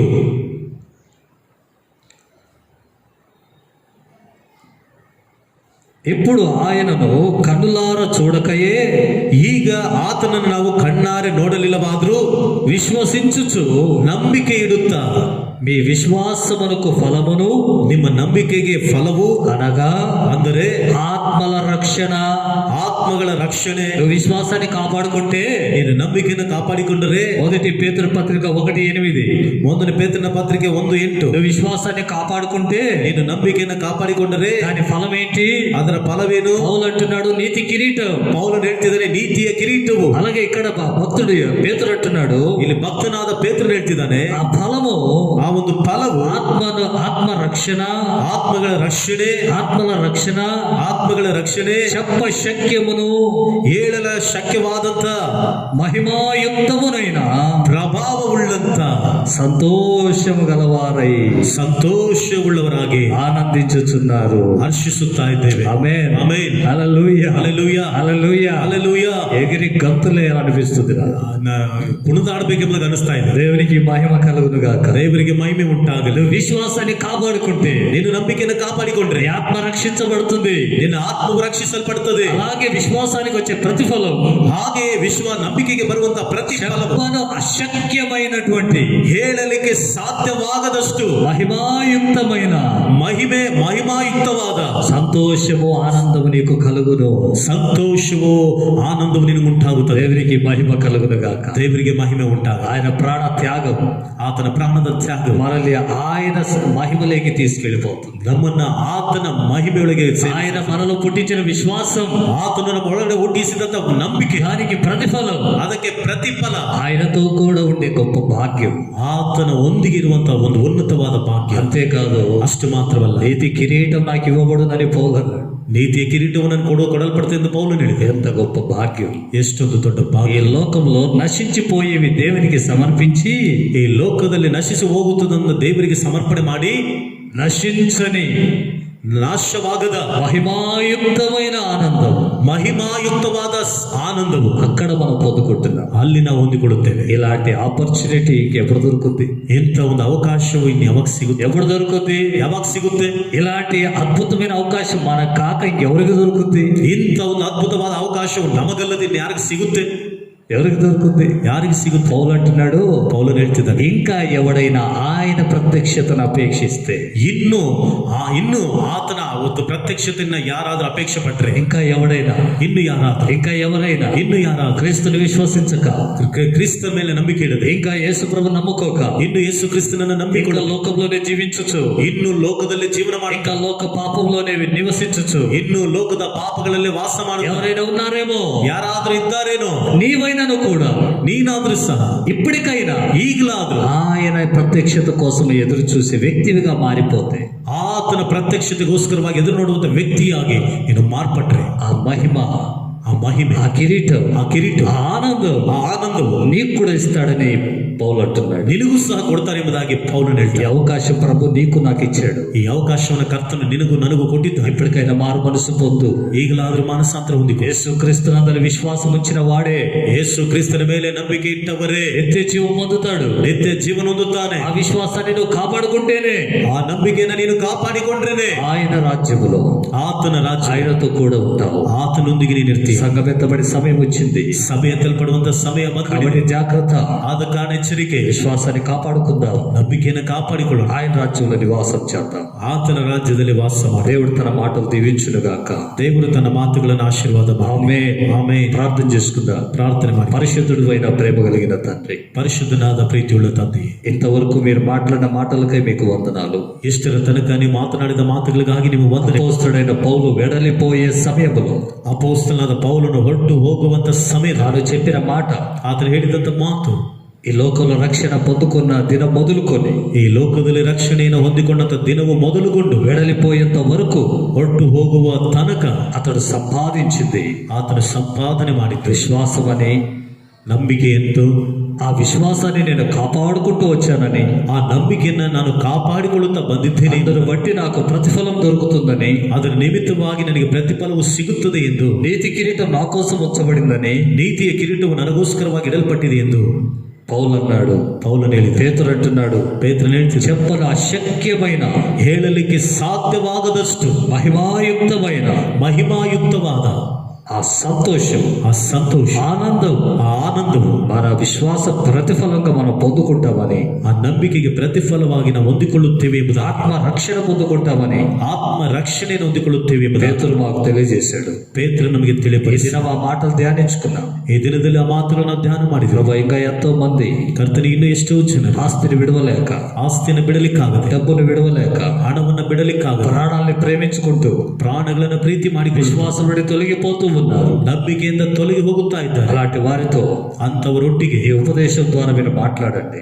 ಈ ಉಪದೇಶಗಳ ಮೂಲಕ ನೀವು ಮಾತನಾಡಿ. ఇప్పటికైనా మనసు మార్చుకోవడానికి సహాయం చేయండి. ಈಗಲಾದರೂ ಮನಸ್ಸನ್ನು ಮಾರ್ಪಡಿಸಿಕೊಳ್ಳಿಕ್ಕೆ ಸಹಾಯ. దేవుని పని కోసం ప్రయాసపడేవారుగా, ದೇವರ ಕೆಲಸಕ್ಕೋಸ್ಕರವಾಗಿ ಪ್ರಯಾಸ ಪಡುವಂತ, సువార్త సేవ కోసమే ఖర్చు పెట్టేవారుగా, ನಿಮ್ಮ ಸುವಾರ್ತೆ ಸೇವೆಗೋಸ್ಕರವಾಗಿ ವೆಚ್ಚ ಮಾಡುವಂತವರಾಗಿ, అందువలన మనుషుల దగ్గర మెప్పు పొందకుండా, ಅದರ ಮೂಲಕ ಮನುಷ್ಯರ ಮುಂದೆ ಹೊಗಳಿಕೆಯನ್ನು ಹೊಂದಿಕೊಳ್ಳದೆ, మీ యొక్క బహుమానం కోరుకునేవారుగా ನಿಮ್ಮ ಬಳಿಯಲ್ಲಿ ಬಹುಮಾನವನ್ನು ಇಷ್ಟಪಡುವ ಹಾಗೆ ప్రతి వారిని సిద్ధపరచండి. ಪ್ರತಿ ಒಬ್ಬೊಬ್ಬರನ್ನು ಸಿದ್ಧಪಡಿಸಿ. సంఘం ఎత్తబడే సమయం వచ్చింది. ಸಭೆ ಎತ್ತಲ್ಪಡುವಂತ ಸಮಯ ಬಂದು క్రీస్తు విరోధి పరిపాలన ప్రారంభించబడబోతుంది. ಕ್ರಿಸ್ತ ವಿರೋಧಿ ಆಳ್ವಿಕೆ ಪ್ರಾರಂಭಗೊಳ್ಳಲಿಕ್ಕಿದೆ. అంతలోనే ಅಷ್ಟರೊಳಗೆನೆ మేము చేయవలసిన కార్యములు ನಾವು ಮಾಡಬೇಕಾದಂತ ಕಾರ್ಯಗಳು మేము చేయుటకు సహాయం చేయండి. ನಾವು ಮಾಡಲಿಕ್ಕೆ ಸಹಾಯ ಮಾಡಿ. నమ్మకస్తులుగా మేము ఉండుటకు సహాయం చేయండి. ನಂಬಿಗಸ್ತರಾಗಿ ನಾವು ಇರಲಿಕ್ಕೆ ಸಹಾಯ. మోషే మీ ఇల్లు అంతట్లో నమ్మకస్తుడు. ಮೋಶೆಯು ನಿಮ್ಮ ಮನೆಯಲ್ಲೆಲ್ಲ ನಂಬಿಗಸ್ತ. అలాగ మేము నమ్మకాన్ని కాపాడుకుంటూ ಆ ರೀತಿಯಾಗಿ ನಾವು ನಂಬಿಕೆಯನ್ನು ಕಾಪಾಡಿಕೊಳ್ಳುತ್ತೇವೆ. మీరు అక్కడికి సిద్ధపట్టుకు సహాయం చేయండి. ನಿಮ್ಮ ಬರೋಣಕ್ಕೆ ಸಿದ್ಧರಾಗ್ಲಿಕ್ಕೆ ಸಹಾಯ. వాళ్ళందరినీ ఆ ప్రకారం సిద్ధపరచండి. ನಾವೆಲ್ಲರನ್ನ ಆ ಪ್ರಕಾರವಾಗಿ ಸಿದ್ಧ ಮಾಡಿ. యేసు క్రీస్తు నామమున